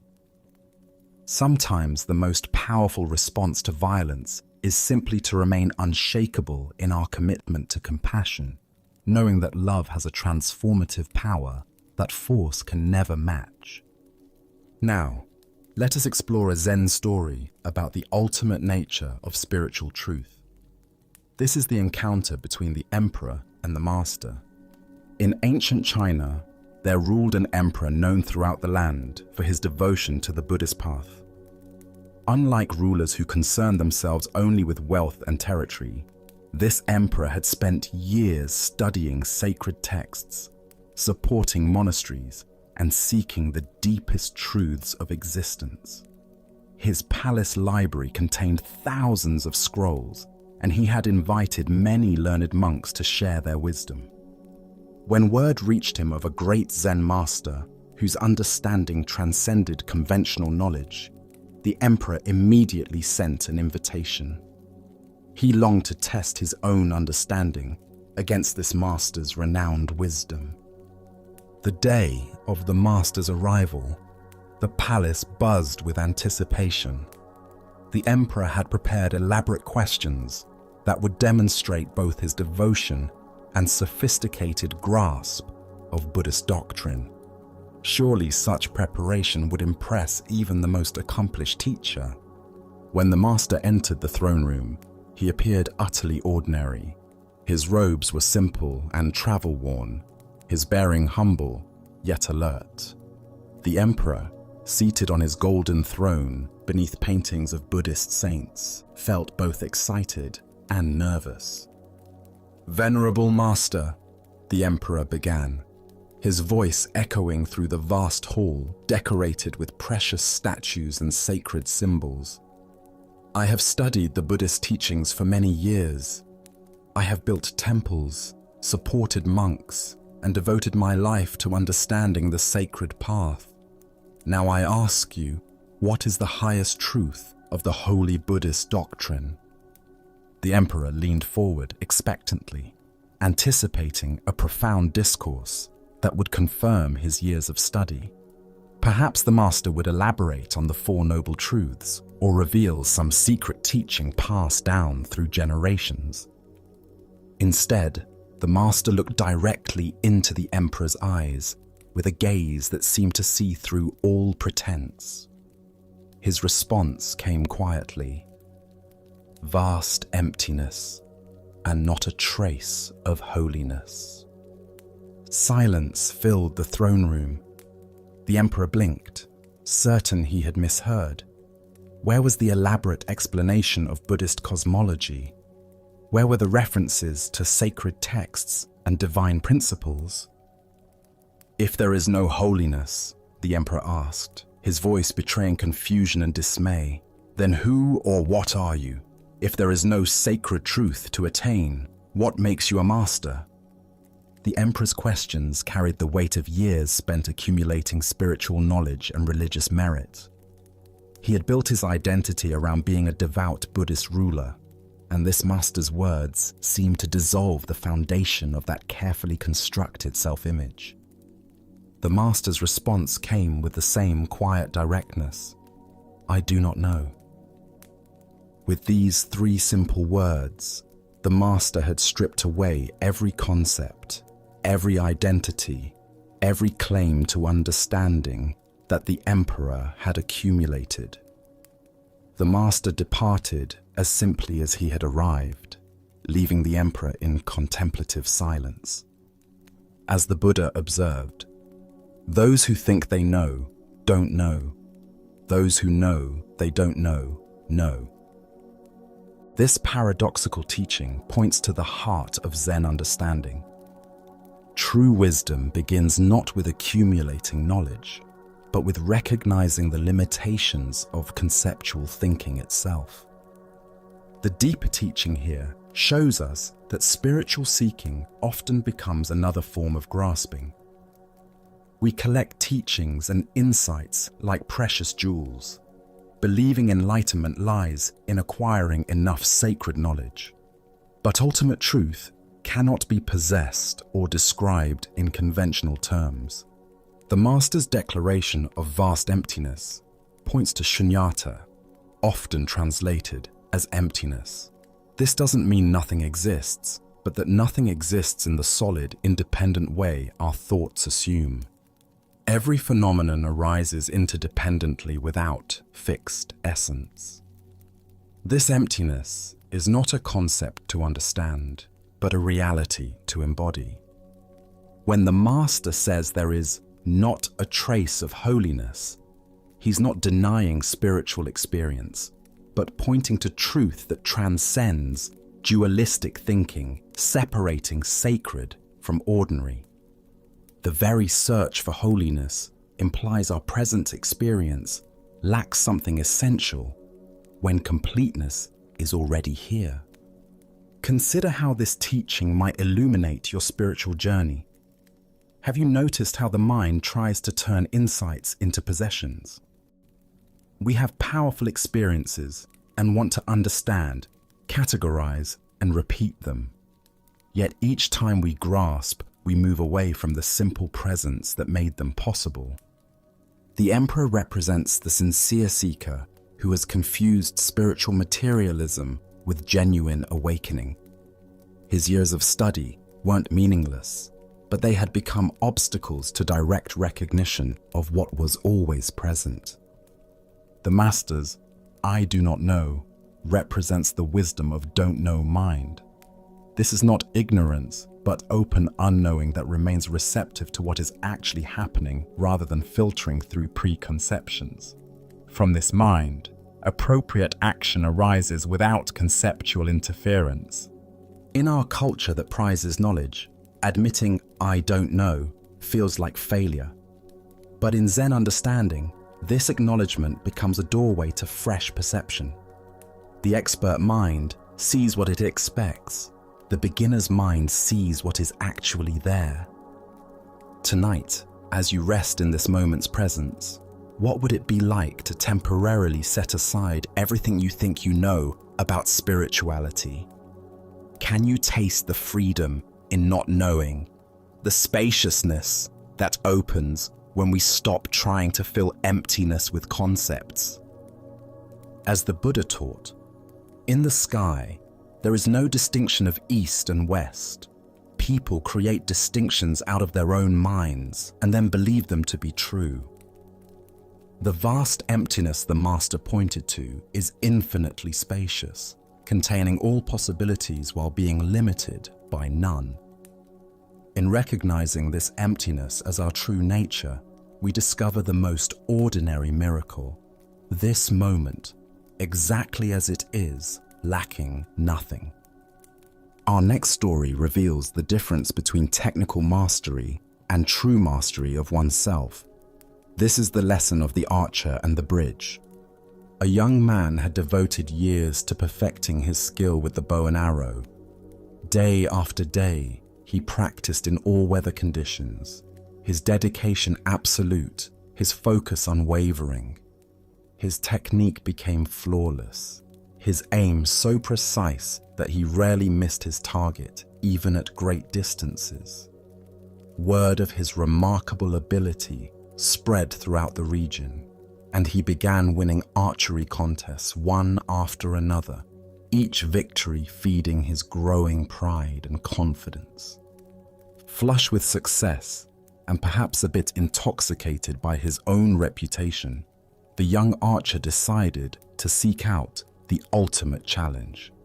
He had heard whispered stories of an old Zen master who lived high in the mountains, a man renowned not only for his spiritual wisdom, but also for his legendary skill with the bow.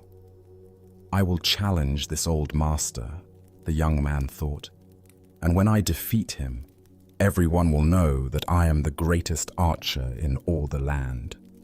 He found the master's simple dwelling and issued his challenge with the confidence of youth. "Old man," he said, perhaps more boldly than was respectful, "I have heard of your reputation with the bow. I challenge you to demonstrate whether your skill can match mine." The master, ancient eyes twinkling with quiet amusement, simply nodded his acceptance. The young archer immediately set up his demonstration. He selected a target at a considerable distance, drew his bow with practiced precision, and let loose his arrow. It flew straight and true, striking the exact center of the bullseye with a satisfying thud. Without pausing, he notched a second arrow, drew, aimed, and fired again. This arrow split the first arrow down its center, a feat of such technical brilliance that few archers in the world could have accomplished it. The young man turned to the master with obvious satisfaction, his chest puffed with pride. "There," he said, gesturing toward his perfect demonstration. "Let's see if you can match that display of skill." The old master looked at the target, then at the young man, and smiled gently. But instead of drawing his own bow, he simply motioned for the archer to follow him. "Come," he said quietly, "let us find a more suitable place for this demonstration." Curious about what the old man had in mind, and confident that no location could diminish his superior abilities, the young archer followed the master up a winding mountain path. They climbed higher and higher, the air growing thinner, the path more treacherous, until finally they reached a place where the mountain was split by a deep chasm. Spanning this terrifying gap was a single fallen log, weathered and narrow, that served as a bridge between the two sides. Far below, so far that the bottom disappeared into shadow, the chasm yawned like a hungry mouth. The slightest misstep would mean certain death. Without a word, the old master calmly stepped out onto this precarious bridge. His movements were unhurried, graceful, completely at ease despite the mortal danger. When he reached the center of the log, where it sagged slightly and swayed with his weight, he paused and turned to face a distant tree on the far side of the chasm. Drawing his bow with the same casual precision he might use in his own garden, the master took aim and released his arrow. It flew across the void and struck the distant tree with a clean, direct hit. Not necessarily more accurate than the young man's shots, but accomplished under conditions that would challenge even the most seasoned warrior. The master then gracefully stepped back onto solid ground and gestured toward the log bridge. "Now it is your turn," he said simply. The young archer approached the edge of the chasm and looked down into the seemingly bottomless abyss. His mouth went dry, his palms began to sweat, and his legs trembled beneath him. The very thought of stepping onto that narrow, unstable bridge filled him with paralyzing terror. The technical skill that had made him so confident suddenly seemed irrelevant in the face of this primal fear. He tried to force himself forward, but his body refused to obey. His hands shook so violently that he couldn't even grip his bow properly, much less aim with any precision. The steady breathing and focused concentration that had served him so well in controlled conditions completely abandoned him. The master watched this struggle with compassionate understanding. "You have developed great skill with your bow," he observed gently, "but you have little skill with the mind that lets loose the shot." As the Buddha taught, the mind is everything. What you think, you become. This ancient wisdom illuminates the difference between mastery of technique and mastery of the mind that employs the technique. Why do we so often mistake technical proficiency for true mastery? Zen Buddhism points to our tendency to focus on external accomplishments while neglecting the inner development that makes those accomplishments meaningful. We perfect our skills in controlled environments, but discover our limitations when facing uncertainty, danger, or genuine challenge. The young archer had indeed achieved remarkable technical skill, but only under ideal conditions. When his environment changed, when fear entered the equation, when the stakes became real, when his sense of safety was threatened, his carefully cultivated abilities disappeared entirely. His mastery was revealed to be shallow, dependent on external circumstances rather than inner stability. Consider your own areas of expertise. How does your competence hold up under pressure? When faced with genuine stakes, unfamiliar circumstances, or emotional challenges, do your skills remain intact, or do they crumble like the young archer's confidence on the bridge? In Zen practice, we cultivate what might be called unshakable presence, the ability to remain centered and effective regardless of external conditions. This doesn't mean eliminating fear or challenge, but developing the inner stability that allows us to function skillfully even when afraid, uncertain, or under pressure. The master's demonstration wasn't about showing superior archery skills. It was about revealing the profound difference between skill that depends on perfect conditions and skill that emerges from inner mastery. His arrow didn't need to be more accurate than the young man's. It simply needed to be released from a place of genuine equanimity. Zen Master Bankei taught, "The unborn Buddha mind can handle any situation."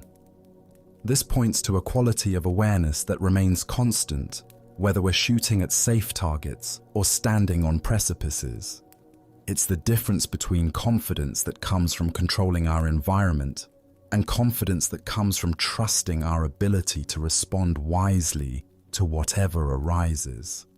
The Buddha said, "Better than 1,000 hollow words is one word that brings peace." One arrow shot from genuine presence and inner stability has more value than 1,000 arrows shot from ego and carefully controlled conditions. True mastery reveals itself not in perfect circumstances, but in our ability to maintain our center when everything around us is uncertain. Look deeply at your own relationship to challenge and fear. Where in your life do you perform well in safe, controlled environments but struggle when stakes are raised or conditions become unpredictable? This isn't a failure. It's simply information about where your practice needs to deepen. Tonight, as you consider the various skills and competencies you've developed, can you distinguish between those that depend on perfect conditions and those that remain stable under pressure? Can you sense the difference between the confidence that comes from avoiding challenge and the confidence that comes from meeting challenge with presence? Buddha's wisdom reminds us, chaos is inherent in all compounded things.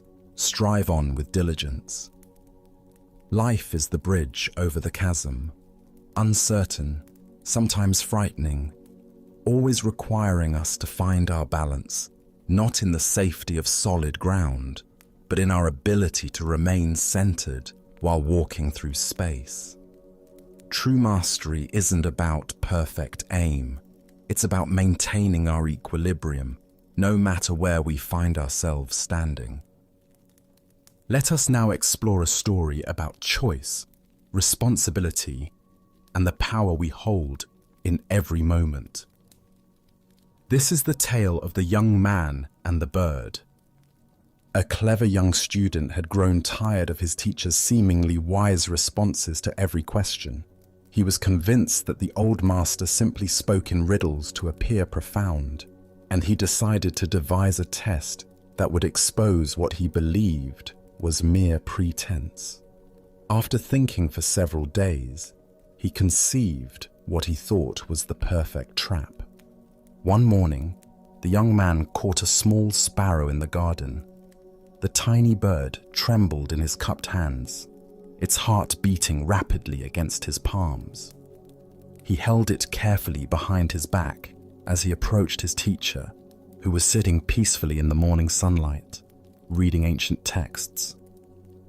"Master," the student called out with barely concealed excitement, "I have a question that will test your legendary wisdom." The old teacher looked up from his reading with patient, gentle eyes. He had seen this look of mischievous confidence in many students over the years, and he understood the young man's need to challenge authority as part of his own growth and learning. "Please," the teacher said simply, "ask your question." The student stepped closer, keeping the bird hidden behind his back. "Master, I hold a small bird in my hands. Using your great wisdom, tell me, is this bird alive or dead?" The young man felt incredibly clever. He had created what he believed was an impossible situation for his teacher. If the master answered alive, he would quickly snap the bird's neck and reveal the dead creature, proving the teacher wrong.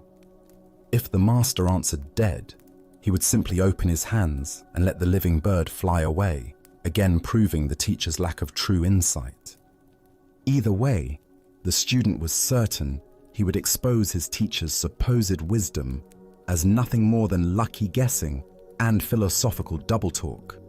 He waited eagerly for the response that would give him the satisfaction of finally outsmarting the old man. The teacher sat quietly for a long moment, not trying to peer behind the student's back or gather more information. His eyes seemed to look not at the student, but through him, as if perceiving something far deeper than the simple trick being attempted. Finally, with a gentle smile that held both compassion and understanding, the master spoke.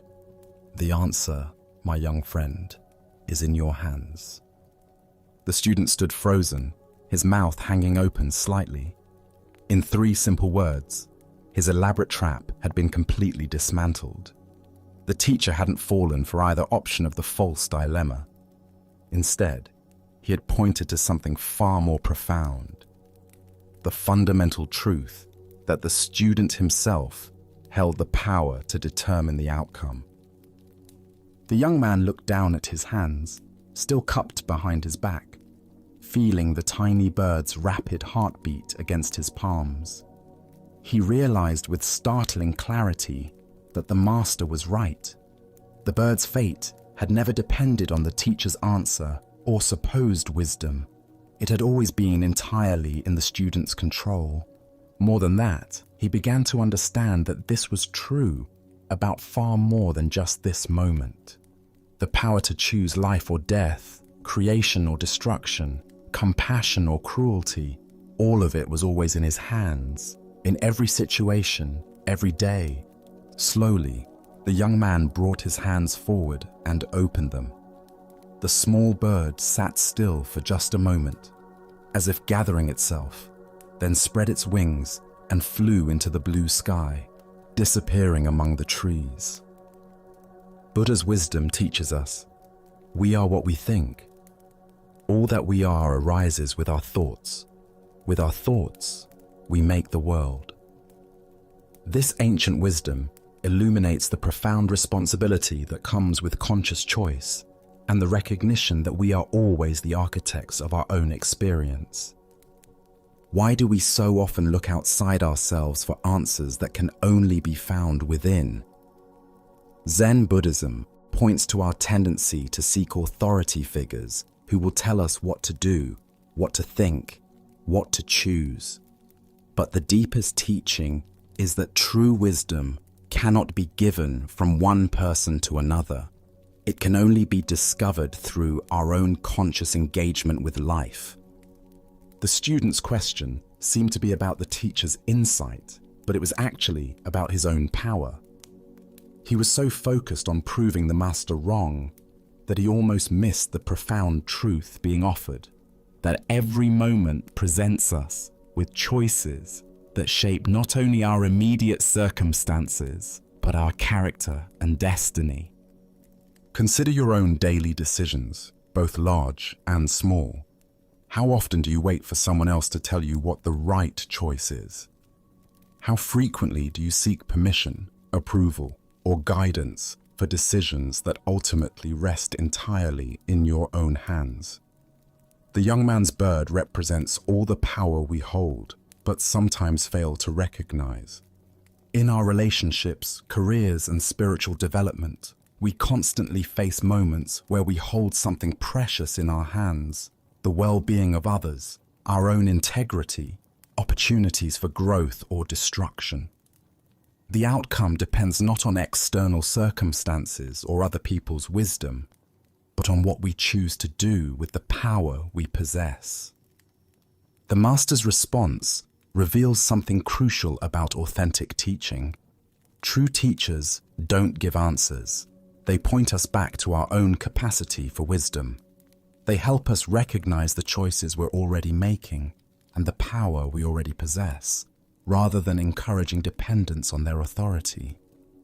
Zen teacher Charlotte Joko Beck said, "We are always in choice, even when we think we're not." The bird in the student's hands represents all the moments when we convince ourselves we have no options, no power, no responsibility. But consciousness always involves choice, and choice always involves responsibility. Look deeply at a current challenge in your life. Where are you waiting for someone else to provide answers, solutions, or direction? What would change if you fully recognize that the power to shape the outcome is already in your hands? This doesn't mean you have control over all external circumstances, but you always have choice about how you respond. The Buddha taught, "The mind is everything. What you think, you become." Every thought, every intention, every action is like the student's choice with the bird, an opportunity to create life or death, beauty or suffering, wisdom or ignorance. The answer is always in our hands. Tonight, as you consider the various situations in your life where you seek guidance or feel powerless, can you sense the truth the Master was pointing to? Can you feel the weight of the choices you carry every day, not as a burden, but as the fundamental dignity of conscious existence? As the Buddha observed, "No one saves us but ourselves. No one can and no one may. We ourselves must walk the path." The bird flies free, not because of the teacher's wisdom, but because of the student's choice. In recognizing our own power to choose life over death, compassion over cruelty, truth over deception, we discover that the answer to every important question has always been in our hands. Let us now turn to a tale about the courage to trust life's current. This is the story of the Crystal River. In the depths of a great crystal river, where water flowed clear as mountain air, there lived an entire village of small creatures. The river's current moved above them like a gentle breath, carrying the wisdom of countless springs and distant seas.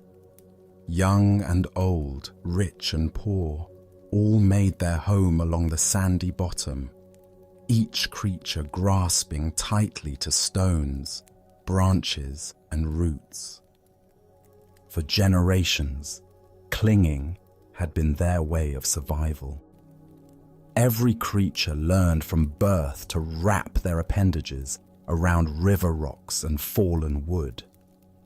"Hold on," the elders would say. "The current is dangerous. It will sweep you away to places unknown. Safety lies in staying exactly where you are." But one small creature grew weary of this endless grasping. Day after day, He watched the current flow overhead, seeing how it moved with such purpose and grace. While his neighbors complained about the effort required to maintain their grip, he found himself wondering what it might feel like to trust that flowing water. "I am tired of clinging," he announced one morning. "Though I cannot see where it leads, I trust that the current knows its destination. I shall let go and allow it to carry me where it will, for I fear that if I continue clinging, I shall die of boredom before I ever truly live." The other creatures gasped in horror. "Fool!" they cried. "Let go, and that current will tumble you mercilessly across the rocks below. You will be battered and broken, dying far more quickly than any boredom could kill you." But the small creature had made his decision. Taking one last look at his neighbors, he released his grip on the familiar stone. Immediately, the current seized him, and just as the others had predicted, he was tumbled and tossed across the rocky bottom. His small body struck stone after stone, each impact bringing pain he had never experienced while safely clinging. Yet something remarkable began to happen. As the creature continued to surrender to the current's power, refusing to grab for new anchors despite his pain, the water gradually lifted him higher from the dangerous bottom. The tumbling ceased. The rocks could no longer reach him. Now he flowed with the current itself, no longer fighting its direction, but becoming one with its movement. As he traveled downstream, creatures in distant parts witnessed something they had never seen. Here was one of their own kind, yet he appeared to be flying through the water, moving with the elegant power of the current itself. "See a miracle!" they called out. "A creature like ourselves, yet he soars. Surely he is the Messiah, come to save us all." The flowing creature heard their cries and felt compassion for their misunderstanding. "I am no more Messiah than any of you," he called back. "The river delights in lifting us all free, if only we dare to let go. Our true work is not clinging to the bottom, but embracing this voyage, this grand adventure of trust and flow." But the creatures only cried louder, "Savior, Savior!" Even as they spoke, they tightened their grips on rocks and roots. They watched until he disappeared around a bend, then began weaving legends about the miraculous Savior who had briefly graced their village. Buddha's wisdom reminds us, you only lose what you cling to. This ancient teaching illuminates the profound paradox at the heart of human experience. We spend our lives grasping for security and control, believing that our safety depends on holding tight to familiar circumstances. Yet in this very grasping, we create the suffering we seek to avoid. Why do we cling so desperately when the current offers to carry us toward unknown adventures? Zen Buddhism reveals that from early childhood, we learn the known is safe and the unknown dangerous. This conditioning becomes a spiritual obstacle when it prevents growth beyond familiar limitations. We also suffer from the illusion of control, believing that by grasping circumstances, relationships, and identities, we can stop the natural flow of change. This creates enormous tension because it puts us in opposition to reality itself. Life is constant movement, and when we resist this truth, we exhaust ourselves fighting currents far more powerful than our individual will. Consider the areas of your life where you find yourself clinging. Perhaps it's a relationship that has outgrown its original form, a career that no longer brings joy, or an image of yourself that now constrains your growth. The current of change will flow whether we resist it or not. Our choice is whether to exhaust ourselves in futile opposition or discover the grace available in conscious surrender. The Buddha said, "Nothing is permanent except change. Water doesn't fight the mountainside. It finds the natural pathway down. When we learn to move with life's current rather than against it, we discover effortless effectiveness that rigid resistance can never achieve." Tonight, as you rest in this moment's stillness, what might you be ready to release? Perhaps it's a worry about tomorrow's challenges, a resentment from yesterday's disappointments, or a way of defining yourself that has grown too small. Can you feel into the current of this moment's aliveness and trust its direction? As the Buddha taught, let go of what has passed. Let go of what may come. Let go of what is happening now. Relax right now and rest. In this trust, we discover that the current we feared would destroy us is actually the very force that can carry us home to our true nature. As we continue our journey through the wisdom of Zen Buddhism, let us explore a story about the paradox of absolute truth. This is the lesson of the hermit and the contradictory teaching. A renowned Zen master had gained a reputation throughout the region for his profound insights and transformative teachings. Students came from far and wide to study under his guidance, each hoping to receive the wisdom that would lead them to enlightenment. Among all his teachings, there was one that he considered his greatest and most fundamental insight. "Buddha is your own mind," the master would tell his students with absolute conviction. "This is the highest truth I can share with you. Stop looking outside yourself for what you already possess. Stop seeking in temples and books what is already present in your own consciousness. Buddha is your own mind. Realize this, and you will be free." One young monk was so deeply moved by this teaching that it seemed to illuminate everything he had been searching for. The idea that enlightenment wasn't something to be acquired from external sources, but was actually the very nature of his own mind, struck him as the most profound truth he had ever encountered. This insight felt so complete and revolutionary that he decided it deserved his total dedication. Leaving the monastery and his fellow students behind, the monk retreated deep into the wilderness to meditate on this great teaching.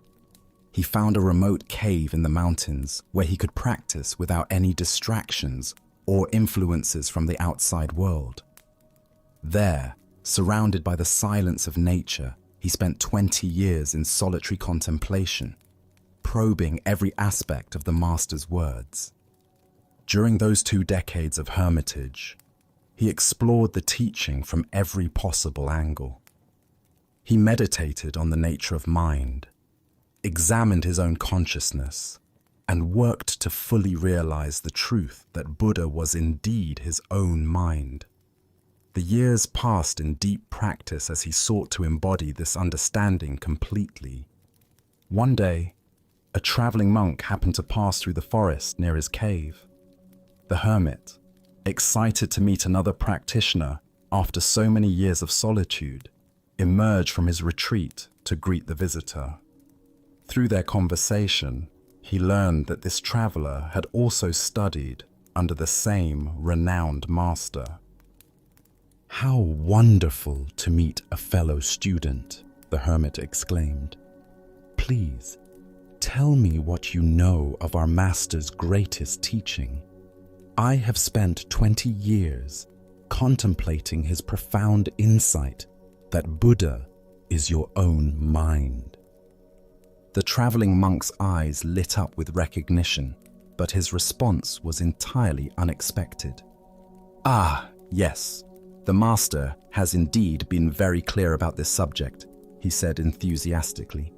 "His greatest teaching, the one he emphasizes above all others, is this: Buddha is not your own mind."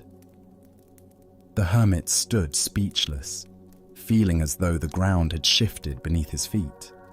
After 20 years of dedicated practice based on what he believed was the master's highest teaching, he was now hearing the exact opposite presented with equal conviction by another student of the same teacher. As the Buddha taught, the finger pointing at the moon is not the moon. Here we discover that even the most profound teachings are simply tools for awakening, not ultimate truths to be grasped and defended. Why do we cling so tightly to particular formulations of truth when reality itself transcends all concepts? Zen Buddhism reveals that our attachment to specific teachings, no matter how profound, can become obstacles to the very understanding those teachings were meant to inspire. The hermit's confusion points to a fundamental aspect of Zen instruction. Masters often use contradictory teachings to prevent students from turning insights into rigid beliefs. The purpose isn't to provide a final answer, but to exhaust the mind's tendency to grasp and conceptualize, creating space for direct realization beyond all words and ideas. Both teachings, Buddha is your mind and Buddha is not your mind, serve important functions depending on the student's needs and understanding. For someone lost in external seeking, Buddha is your mind redirects attention inward. For someone attached to the idea of possessing Buddha nature, Buddha is not your mind, dissolves that subtle grasping. Consider your own relationship with spiritual or philosophical teachings. How often do you turn helpful pointers into absolute truths that must be defended against contradictory perspectives? The hermit's 20-year retreat, while dedicated and sincere, demonstrates how even correct understanding can become a form of limitation when held too rigidly. In Zen practice, we learn to hold all teachings lightly, like medicine that serves its purpose and then is no longer needed. The master's apparent contradiction wasn't inconsistency, but skillful means, using whatever approach would most effectively dissolve each student's particular form of confusion. Zen master Huangpo taught, "The foolish reject what they see, not what they think. The wise reject what they think, not what they see." The hermit had become so invested in thinking about the teaching that he may have lost touch with the direct experience it was meant to indicate. The Buddha said, "Do not believe in anything simply because you have heard it. Do not believe in traditions because they have been handed down. But after observation and analysis, when you find that anything agrees with reason and is conducive to the good and benefit of one and all, then accept it and live up to it." This teaching applies even to the Buddha's own words and the most revered Zen teachings. Truth isn't found in the perfect formulation, but in the awakening that transcends all formulations. Look deeply at your own cherished beliefs and understandings. Where might you be holding on to insights so tightly that they've become barriers to deeper realization? What would it mean to receive all teachings as provisional tools rather than final truths? Tonight, as you consider the various teachings and philosophies that have shaped your understanding, can you remember the hermit's surprise at discovering contradiction where he expected confirmation? Can you hold your most treasured insights lightly enough that they remain alive and functional rather than becoming rigid dogma? Buddha's wisdom reminds us, truth has no form, how can it be held? Whether Buddha is your mind or not your mind, whether teachings are correct or incorrect, the reality they point toward remains free of all concepts, available in this moment to anyone willing to look beyond the finger to see the moon itself. As we continue our journey through the wisdom of Zen Buddhism, let us turn to a story about how customs can outlive their purpose. This is the lesson of the monastery cat and the scholars who forgot. In a peaceful monastery nestled in the mountains, a community of monks dedicated themselves to regular meditation practice. Every evening, as the sun set behind the peaks and shadows grew long across the temple grounds, they would gather in the meditation hall for their most important practice session of the day. This was a time of deep silence and inner contemplation that had been maintained for generations. However, the monastery was also home to a particularly vocal cat who had made the temple grounds his territory. This cat had developed the unfortunate habit of appearing during the evening meditation sessions, meowing loudly, knocking over water bowls, and generally creating disturbances that made it difficult for the monks to maintain the focused attention their practice required. Night after night, the monks would attempt to settle into deep meditation, only to be interrupted by the cat's antics. Some tried to ignore the disruptions. Others attempted to gently shoo the animal away, but nothing seemed to work consistently. The cat seemed to have an uncanny ability to choose the most inopportune moments for his loudest and most distracting behavior. Finally, the spiritual teacher who led the community decided that practical action was needed. Rather than allowing the evening practice to continue being disrupted, he instructed his students to gently capture the cat before each meditation session and tie him securely in a corner of the hall where he could do no harm. This simple solution proved effective. The cat, though present, could no longer disturb the monk's concentration. Years passed peacefully with this arrangement. The evening meditation sessions proceeded without interruption. The monks deepened their practice, and the cat seemed content enough with his restrained position during the evening hours. This became the established routine that everyone accepted as normal and necessary. When the old teacher eventually died, the monks naturally continued all the practices he had established, including the evening tying of the cat. After all, this had been part of their master's wisdom, a tradition he had instituted for important spiritual reasons. They didn't question whether the practice was still necessary. It had simply become an integral part of their evening routine. In time, the original cat also died, having lived a full life in the monastery. The monks, now thoroughly convinced that having a tied cat was essential to proper meditation practice, went to great lengths to acquire another cat specifically for this purpose. They searched until they found a suitable replacement and continued the tradition without interruption. Generations of monks came and went, each learning from their predecessors that tying a cat during evening meditation was a crucial element of their spiritual practice. None questioned why this was necessary. It was simply how things had always been done in their tradition. Centuries later, learned descendants of the spiritual teacher wrote scholarly treatises about the religious significance of tying up a cat for meditation practice. They developed elaborate theories about the symbolic meaning of the restrained cat, its representation of taming the wild mind, and its importance in creating the proper spiritual atmosphere for contemplation. Buddha's wisdom teaches us, do not believe in anything simply because you have heard it. Do not believe in traditions because they have been handed down for many generations.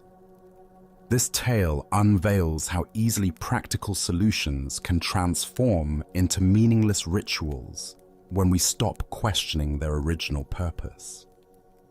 Why do we continue practices long after their usefulness has ended, simply because they've become traditional? Zen Buddhism emphasizes the importance of understanding the spirit behind forms, rather than blindly following inherited customs that may no longer serve their intended function. The original teacher's decision to tie the cat was purely practical, a simple solution to a specific problem. But over time, this practical measure became ritualized, then sacralized, then analyzed as if it contained profound spiritual meaning that had always been intentional. Consider the various traditions, rules, and customs in your own life, both personal and cultural. How many of these practices do you follow simply because that's how it's always been done, rather than because they serve a current purpose? The monastery's cat represents all the meaningless forms we maintain out of habit rather than wisdom. This teaching applies to spiritual practices, workplace procedures, family traditions, and social customs.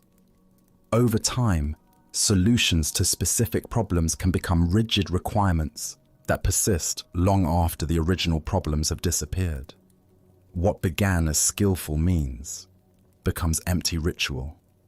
In Zen practice, we learn to distinguish between the finger pointing at the moon and the moon itself, between the forms that serve awakening and awakening itself. The tied cat was never the point. Peaceful meditation was the point. But succeeding generations lost sight of this distinction. The Buddha said, "My teaching is like a raft. It is for crossing over, not for holding onto." The cat-tying tradition represents what happens when we turn temporary rafts into permanent shrines, mistaking the means for the end.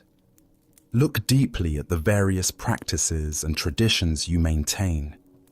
Which ones still serve their original purpose, and which ones have become empty forms you follow out of habit? What would it mean to honor the spirit of these practices while remaining flexible about their forms? The scholars who wrote treatises about the cat's religious significance weren't intentionally creating false doctrine. They genuinely believed they were preserving important wisdom. But their analysis was built on a foundation they didn't understand, leading to elaborate explanations of something that had never been intended as spiritual practice. Tonight, as you consider the various routines, traditions, and practices in your life, can you remember the original cat and the practical problem it solved? Can you distinguish between forms that still serve their purpose and those that have become meaningless repetition? As the Buddha observed, believe nothing merely because you have been told it. But after observation and analysis, when you find that anything agrees with reason and is conducive to the good and benefit of one and all, then accept it and live up to it. True spiritual maturity involves continuously examining our practices to ensure they serve their intended purpose, rather than simply preserving forms because they've become familiar. Let us continue with a story about the limits of understanding and the honesty of not knowing. This is the teaching of the Emperor and Master Gudo. The Emperor of Japan, a man accustomed to receiving definitive answers from his advisors and scholars, had arranged a private audience with Master Gudo, one of the most respected Zen teachers in the realm. The Emperor came with genuine curiosity about spiritual matters, particularly questions about life, death, and what might lie beyond ordinary understanding.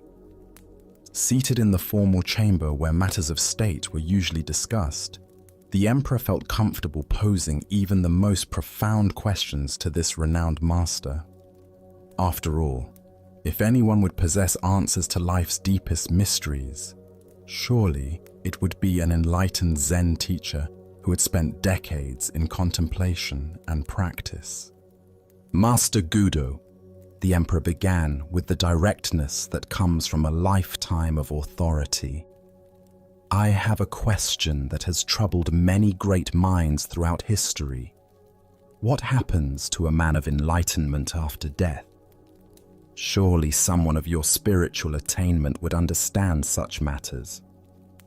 The emperor expected a profound discourse on the nature of consciousness after physical death, perhaps insights into rebirth, karma, or the eternal nature of enlightened awareness. He was prepared to hear about subtle realms, the dissolution of individual consciousness into cosmic unity, or other elevated teachings that would satisfy his curiosity about this ultimate mystery. Instead, Master Gudo looked at the emperor with complete equanimity and gave the most honest answer possible. How should I know? The emperor was taken aback. Here was a master revered throughout the land for his wisdom, essentially admitting ignorance about what seemed like a fundamental spiritual question. But master, the emperor pressed, somewhat incredulous, you are an enlightened teacher. Surely you must have special knowledge about such things. Gudo's response was immediate and perfectly logical. Yes, sir, but not a dead one. The simplicity of this exchange contains a profound teaching about the nature of genuine wisdom and the difference between authentic understanding and pretended knowledge.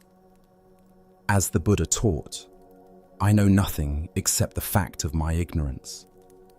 This ancient wisdom illuminates the profound honesty that characterizes true spiritual maturity, the willingness to admit the limits of one's knowledge, rather than pretending to understand what cannot be known from one's current position.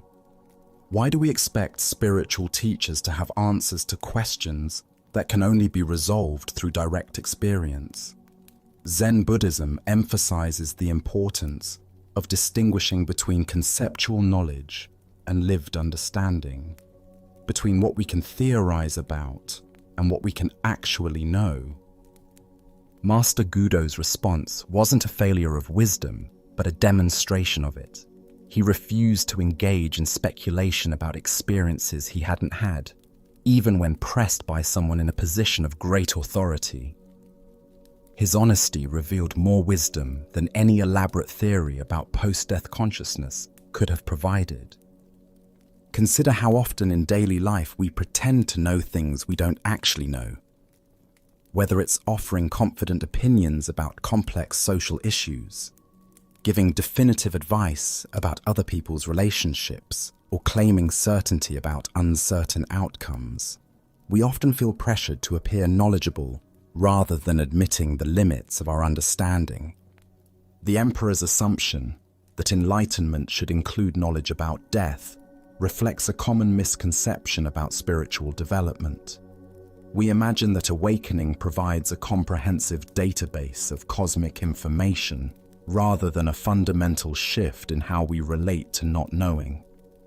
In Zen practice, we cultivate what Suzuki Roshi called "don't know mind," a state of open awareness that doesn't need to fill every gap in understanding with theories or beliefs.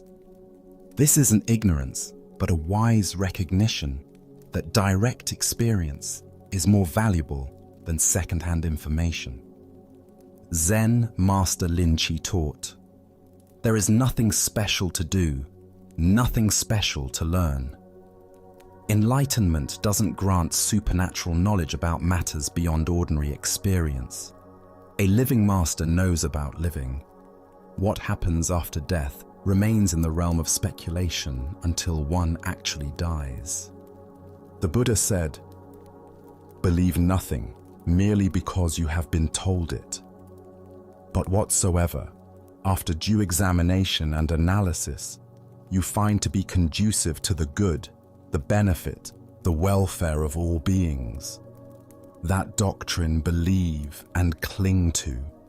Even the Buddha encouraged direct investigation over accepting claims based on authority. Gudo's teaching reveals the freedom that comes from releasing the need to have opinions about everything. How much mental energy do we waste constructing theories about things we cannot possibly know? How much suffering comes from worrying about scenarios we can only imagine? Look deeply at your own relationship with not knowing. Where do you pretend certainty to avoid the discomfort of uncertainty? What would change if you could say, "I don't know," with the same confidence that Master Gudo displayed. The emperor sought knowledge about death from someone who was vibrantly alive.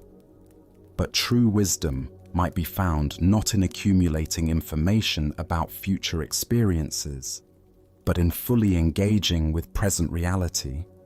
The mystery of death is honored not by pretending to solve it, but by living authentically in the face of it.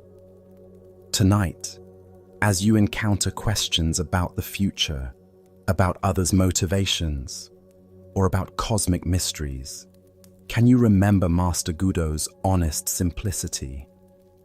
Can you find the courage to admit when you don't know, discovering that don't know mind might be wiser than all our clever theories? Buddha's wisdom reminds us, the only true wisdom is in knowing you know nothing. In a world full of false certainties and confident ignorance, the Master's honest, "How should I know?" points toward a more genuine relationship with mystery, one that honors what cannot be known, while fully embracing what can be directly experienced. As we continue our journey through the wisdom of Zen Buddhism, let us explore a story about true spiritual power. This is the tale of the miracle of ordinary living. At Ryumon Temple, the renowned Zen master Bankei was sharing the Dharma with a large gathering of devoted students. The hall was filled with people sitting in quiet attention, absorbing his simple yet profound teachings about living with natural awareness. The evening light filtered through the temple windows, creating an atmosphere of peace and contemplation. In the midst of his discourse, a disturbance arose near the back of the hall. A Shinshu priest, whose own temple had been losing followers to Bankai's growing reputation, pushed his way through the crowd with obvious agitation. His face was flushed with jealousy, and his movements were sharp with competitive energy. Bankai paused his teaching and looked toward the commotion with patient curiosity. "What is this noise that interrupts our evening together?" he asked gently, his voice carrying no irritation despite the disruption. The priest stood up boldly, his voice rising above the murmur of the crowd. "The founder of our sect," he boasted loudly, "had such miraculous powers that he held a brush in his hand on one bank of the river. His attendant held up a paper on the other bank, and the teacher wrote the holy name of Amida through the air. Can you do such a wonderful thing?" The gathered students turned their attention between the challenging priest and their teacher, curious how Bankei would respond to this test of his spiritual abilities. Some expected a demonstration of supernatural powers. Others wondered if their master would engage in debate. Bankai smiled, with the gentle amusement of someone who understood the priest's confusion completely. "Perhaps your fox can perform that trick," he replied lightly. "But that is not the manner of Zen. My miracle is that when I feel hungry, I eat, and when I feel thirsty, I drink." The temple fell into profound silence as the simple profundity of these words settled into the hearts of those present. The priest, expecting magical displays, found himself face to face with a teaching about the extraordinary nature of ordinary experience. The Buddha once said, "If you want to know your past, look at your present condition.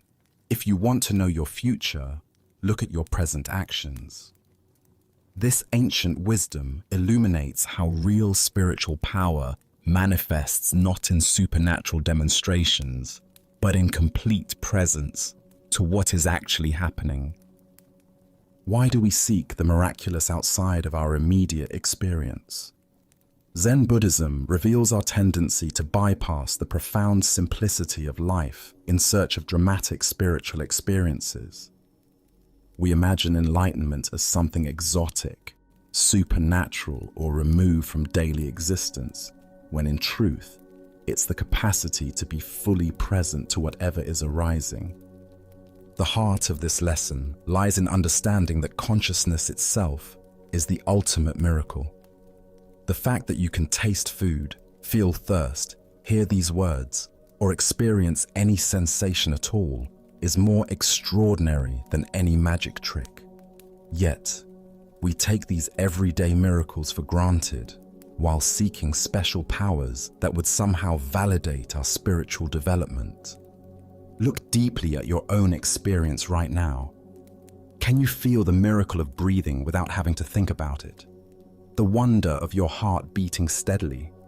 The extraordinary fact that light enters your eyes and somehow becomes the vision of these words? These are the real miracles available in every moment.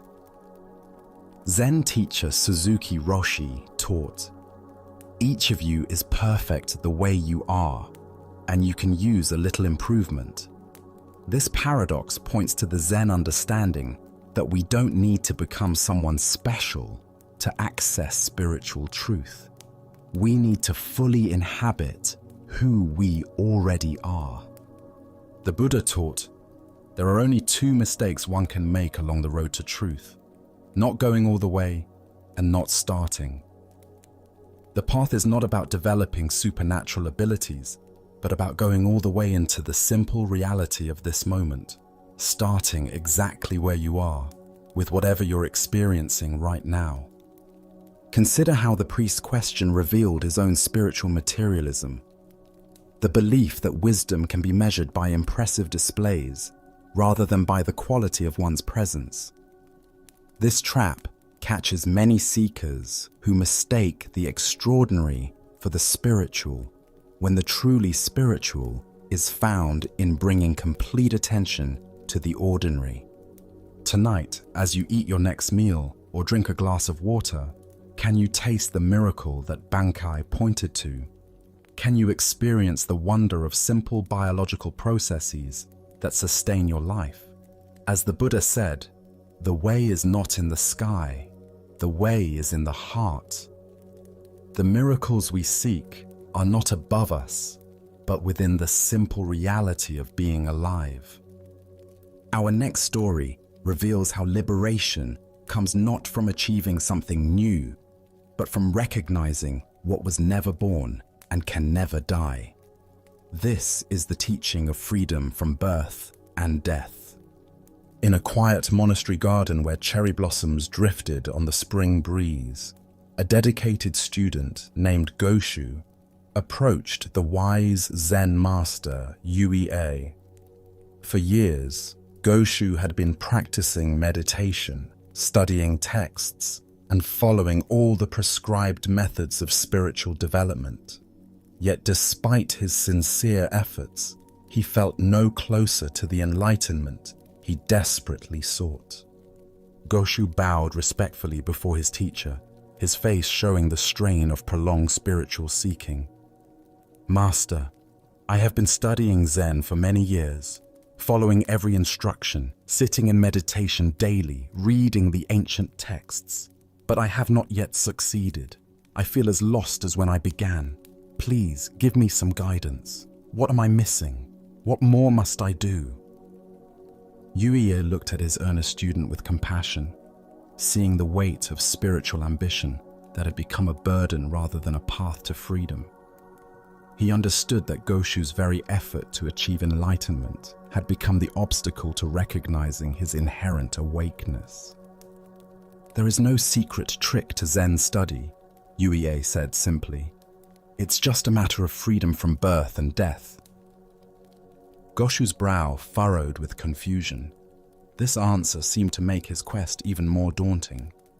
"Master, how does one pass through birth and death to freedom? That sounds like the most difficult task of all. If I cannot even quiet my mind for a few minutes, how can I transcend birth and death?" Yui's eyes brightened, and he raised his voice with sudden intensity. "Your every passing thought is birth and death." At these words, something shifted dramatically in Goshu's understanding. Like a veil suddenly lifted, he saw that what he had been seeking as some future attainment was actually the very nature of his present experience. The constant arising and passing away of thoughts, sensations, and emotions. This endless flow was not something to escape, but the very freedom he had been pursuing. Goshu went into ecstasy, feeling as if he had put down a heavy burden he didn't even realize he had been carrying. The relief was profound and immediate. All his years of struggling to become something special dissolved into the recognition that he had never been anything other than the aware space in which all experience appears and disappears. As the Buddha observed, form is emptiness, emptiness is form. What emerges from this story is the recognition that we suffer not because we lack something, but because we don't recognize the freedom that is our fundamental nature. Why do we carry the heavy burden of spiritual becoming? Zen Buddhism points to our identification with the content of consciousness rather than consciousness itself. We mistake ourselves for the stream of thoughts, emotions, and sensations, instead of recognizing ourselves as the aware space in which this stream flows. Every thought that arises is born. Every thought that fades away dies. Every emotion emerges from nowhere and dissolves back into nowhere. Every sensation appears and disappears. This constant birth and death happening in awareness is not a problem to solve, but the very movement of life itself. The deeper understanding here reveals that what we call birth and death are simply names we give to the natural flowing of experience. When we identify with the flow, we suffer the anxiety of constant change. When we recognize ourselves as the awareness in which the flow appears, we discover unshakable peace. Zen Master Huangpo taught, "Your everyday mind, that is the way." This points to the extraordinary fact that the enlightenment we seek is not hidden in special states, but in the ordinary awareness that knows every state. The same awareness that knows anxiety also knows peace. The same awareness that knows confusion also knows clarity. The Buddha said, "In the sky, there is no distinction of east and west. People create distinctions out of their own minds and then believe them to be true. Our spiritual seeking often creates the very problem it attempts to solve by imagining that some states of consciousness are spiritual while others are mundane. Consider how much energy you invest in trying to have better thoughts, more peaceful emotions, or more pleasant experiences.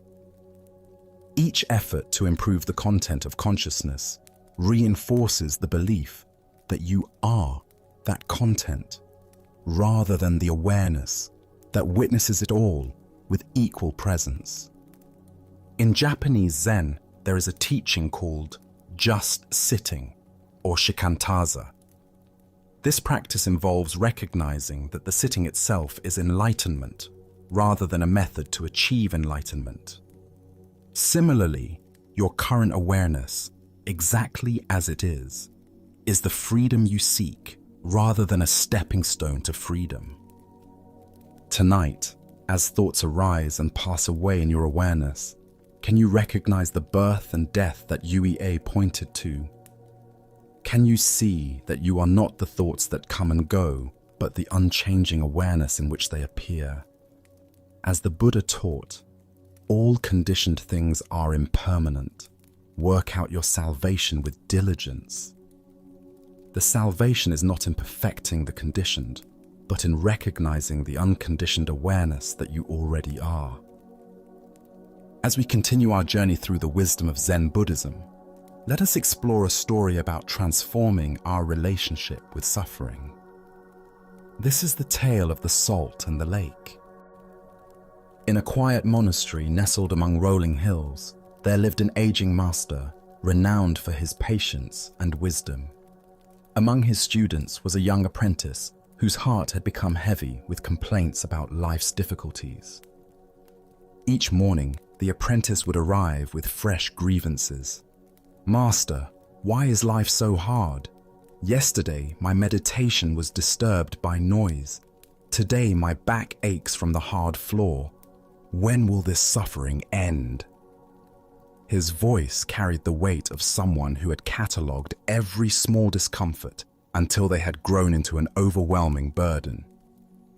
The master listened with infinite patience, but as days turned to weeks, he recognized that words alone would not shift his student's perspective. One crisp morning, as golden sunlight streamed through their simple dwelling, the master made an unusual request. "My dear student," he said gently, "I need you to go to the kitchen and bring me some salt. Just a handful will suffice." The apprentice, puzzled by this simple task, nonetheless obeyed. He returned with cupped palms containing coarse white crystals. "Now," the master instructed, producing a small glass of water, "place all of that salt into this glass and drink it." The young man hesitated. "Master, that seems like far too much salt for such a small amount of water." "Trust the process," the master replied. "Drink." The apprentice poured the salt into the glass, watching the crystals dissolve into a cloudy, unappetizing mixture. He lifted it to his lips and took a large gulp, immediately grimacing as the intensely bitter taste filled his mouth. "How does it taste?" the master asked.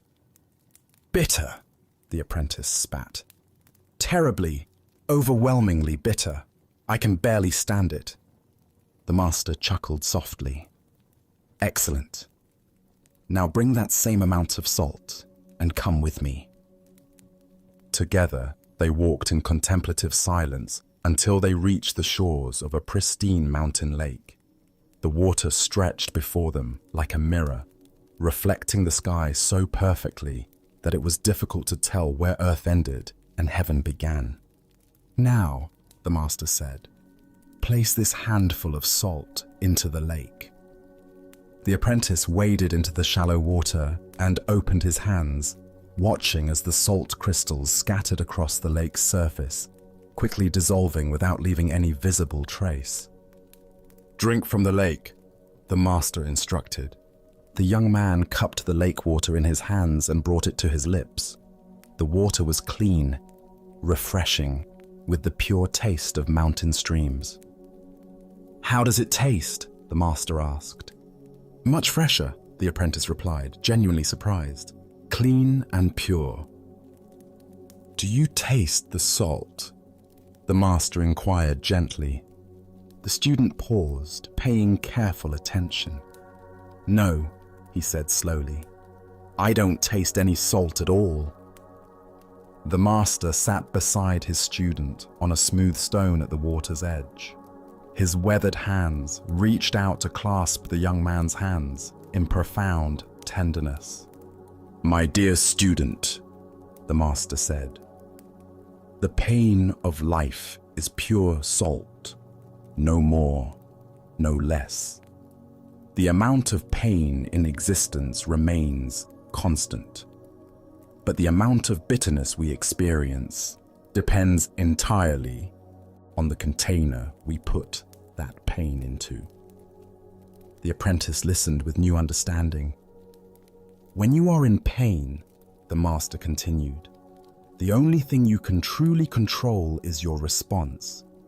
You can choose to be a small glass where every grain of salt overwhelms your senses, or you can choose to enlarge your sense of things to become like this vast lake where the same salt dissolves harmlessly into something much greater." The master paused. "Stop being a glass, my friend. Become a lake. The Buddha once said, 'Pain is certain, suffering is optional.' This fundamental teaching reveals the heart of our relationship with difficulty. We cannot eliminate the challenges woven into human existence, but we have tremendous power over how that pain affects us. What emerges from this story is understanding about consciousness itself. Our awareness is not fixed in size.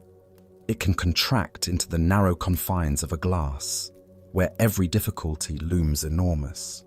Or it can expand into the spaciousness of a lake, where the same difficulties become manageable. Why do we often choose to be the glass rather than the lake?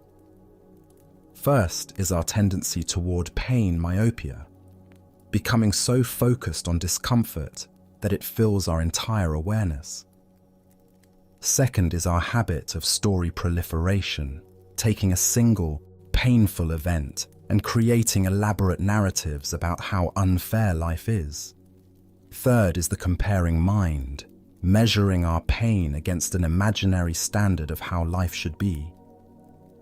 The lake perspective doesn't minimize genuine pain or suggest passivity. Rather, it offers a skillful way of relating to inevitable challenges that doesn't compound them with unnecessary suffering. From lake consciousness, we can respond to problems more creatively because we're not overwhelmed. Zen master Thich Nhat Hanh taught, "Thanks to impermanence, everything is possible." From the lake perspective, we remember that everything arises and passes away within the vast space of awareness. Today's crisis becomes tomorrow's memory. We become a lake through practices that naturally expand awareness. Meditation teaches us to rest in spacious presence. Gratitude helps us notice experiences beyond immediate difficulties. Service reminds us that our pain is part of shared human experience. Tonight, as you reflect on current challenges, can you sense the difference between experiencing them from glass consciousness versus lake consciousness? What would it feel like to allow your awareness to expand beyond the immediate intensity of difficulties to include the vast context of this moment? As the Buddha taught, if you want to know your mind, sit down and observe it. If your mind is clear, happiness will come. The clarity he speaks of is not the absence of salt, but the spaciousness to hold it skillfully. In becoming lakes rather than glasses, we discover that pain can become a gateway to deeper compassion and freedom. Tonight, as we complete our journey through these sacred stories, can you sense that the peace you've been seeking is not separate from this very moment of awareness? Can you feel how the wisdom in these ancient tales is not distant, but immediately present in your direct experience right now? As the Buddha observed, peace comes from within. Do not seek it without. The ultimate truth is not hidden in distant monasteries or ancient scrolls, but in the miracle of ordinary awareness, the silent witness that has been present throughout our entire journey together.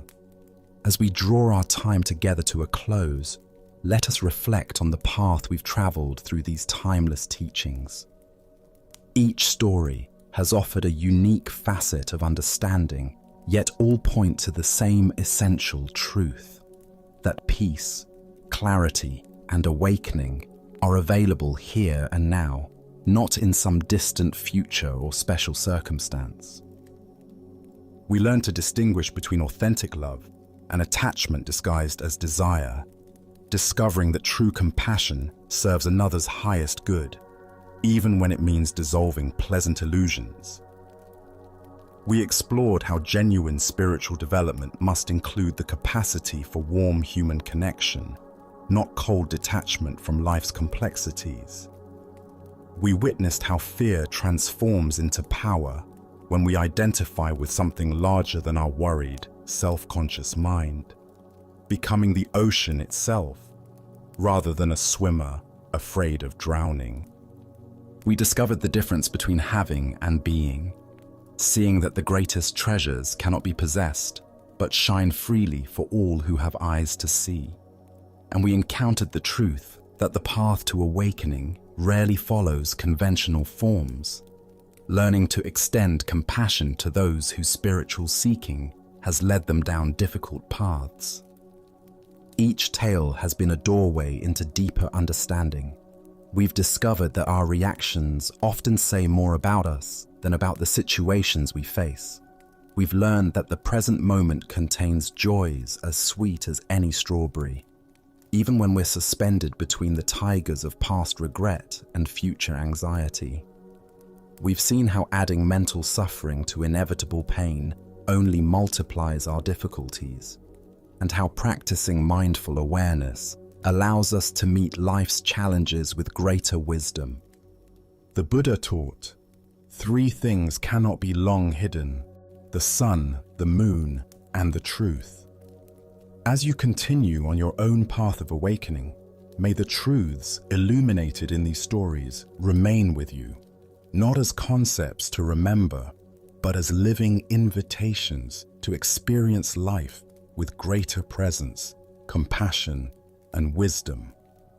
The cricket still sings in the temple, waiting for those with ears to hear. The moon still shines freely for all who would receive its light. The waves still roll with unstoppable power for those who would claim their natural strength. These teachings are not relics of the past, but eternal principles that speak to the deepest longings of the human heart. Tonight, as your body settles into rest and your breathing naturally deepens, know that you carry within you all the wisdom these stories have revealed. The peace you've touched through these tales is your own true nature, always available, never absent, patiently waiting for your recognition. Thank you for sharing this sacred journey.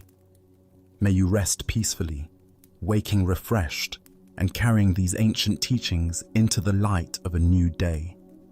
May the wisdom of countless generations guide your steps, and the compassion of the Buddha illuminate your way. From all of us at Sleepy Monk, sleep well, friend.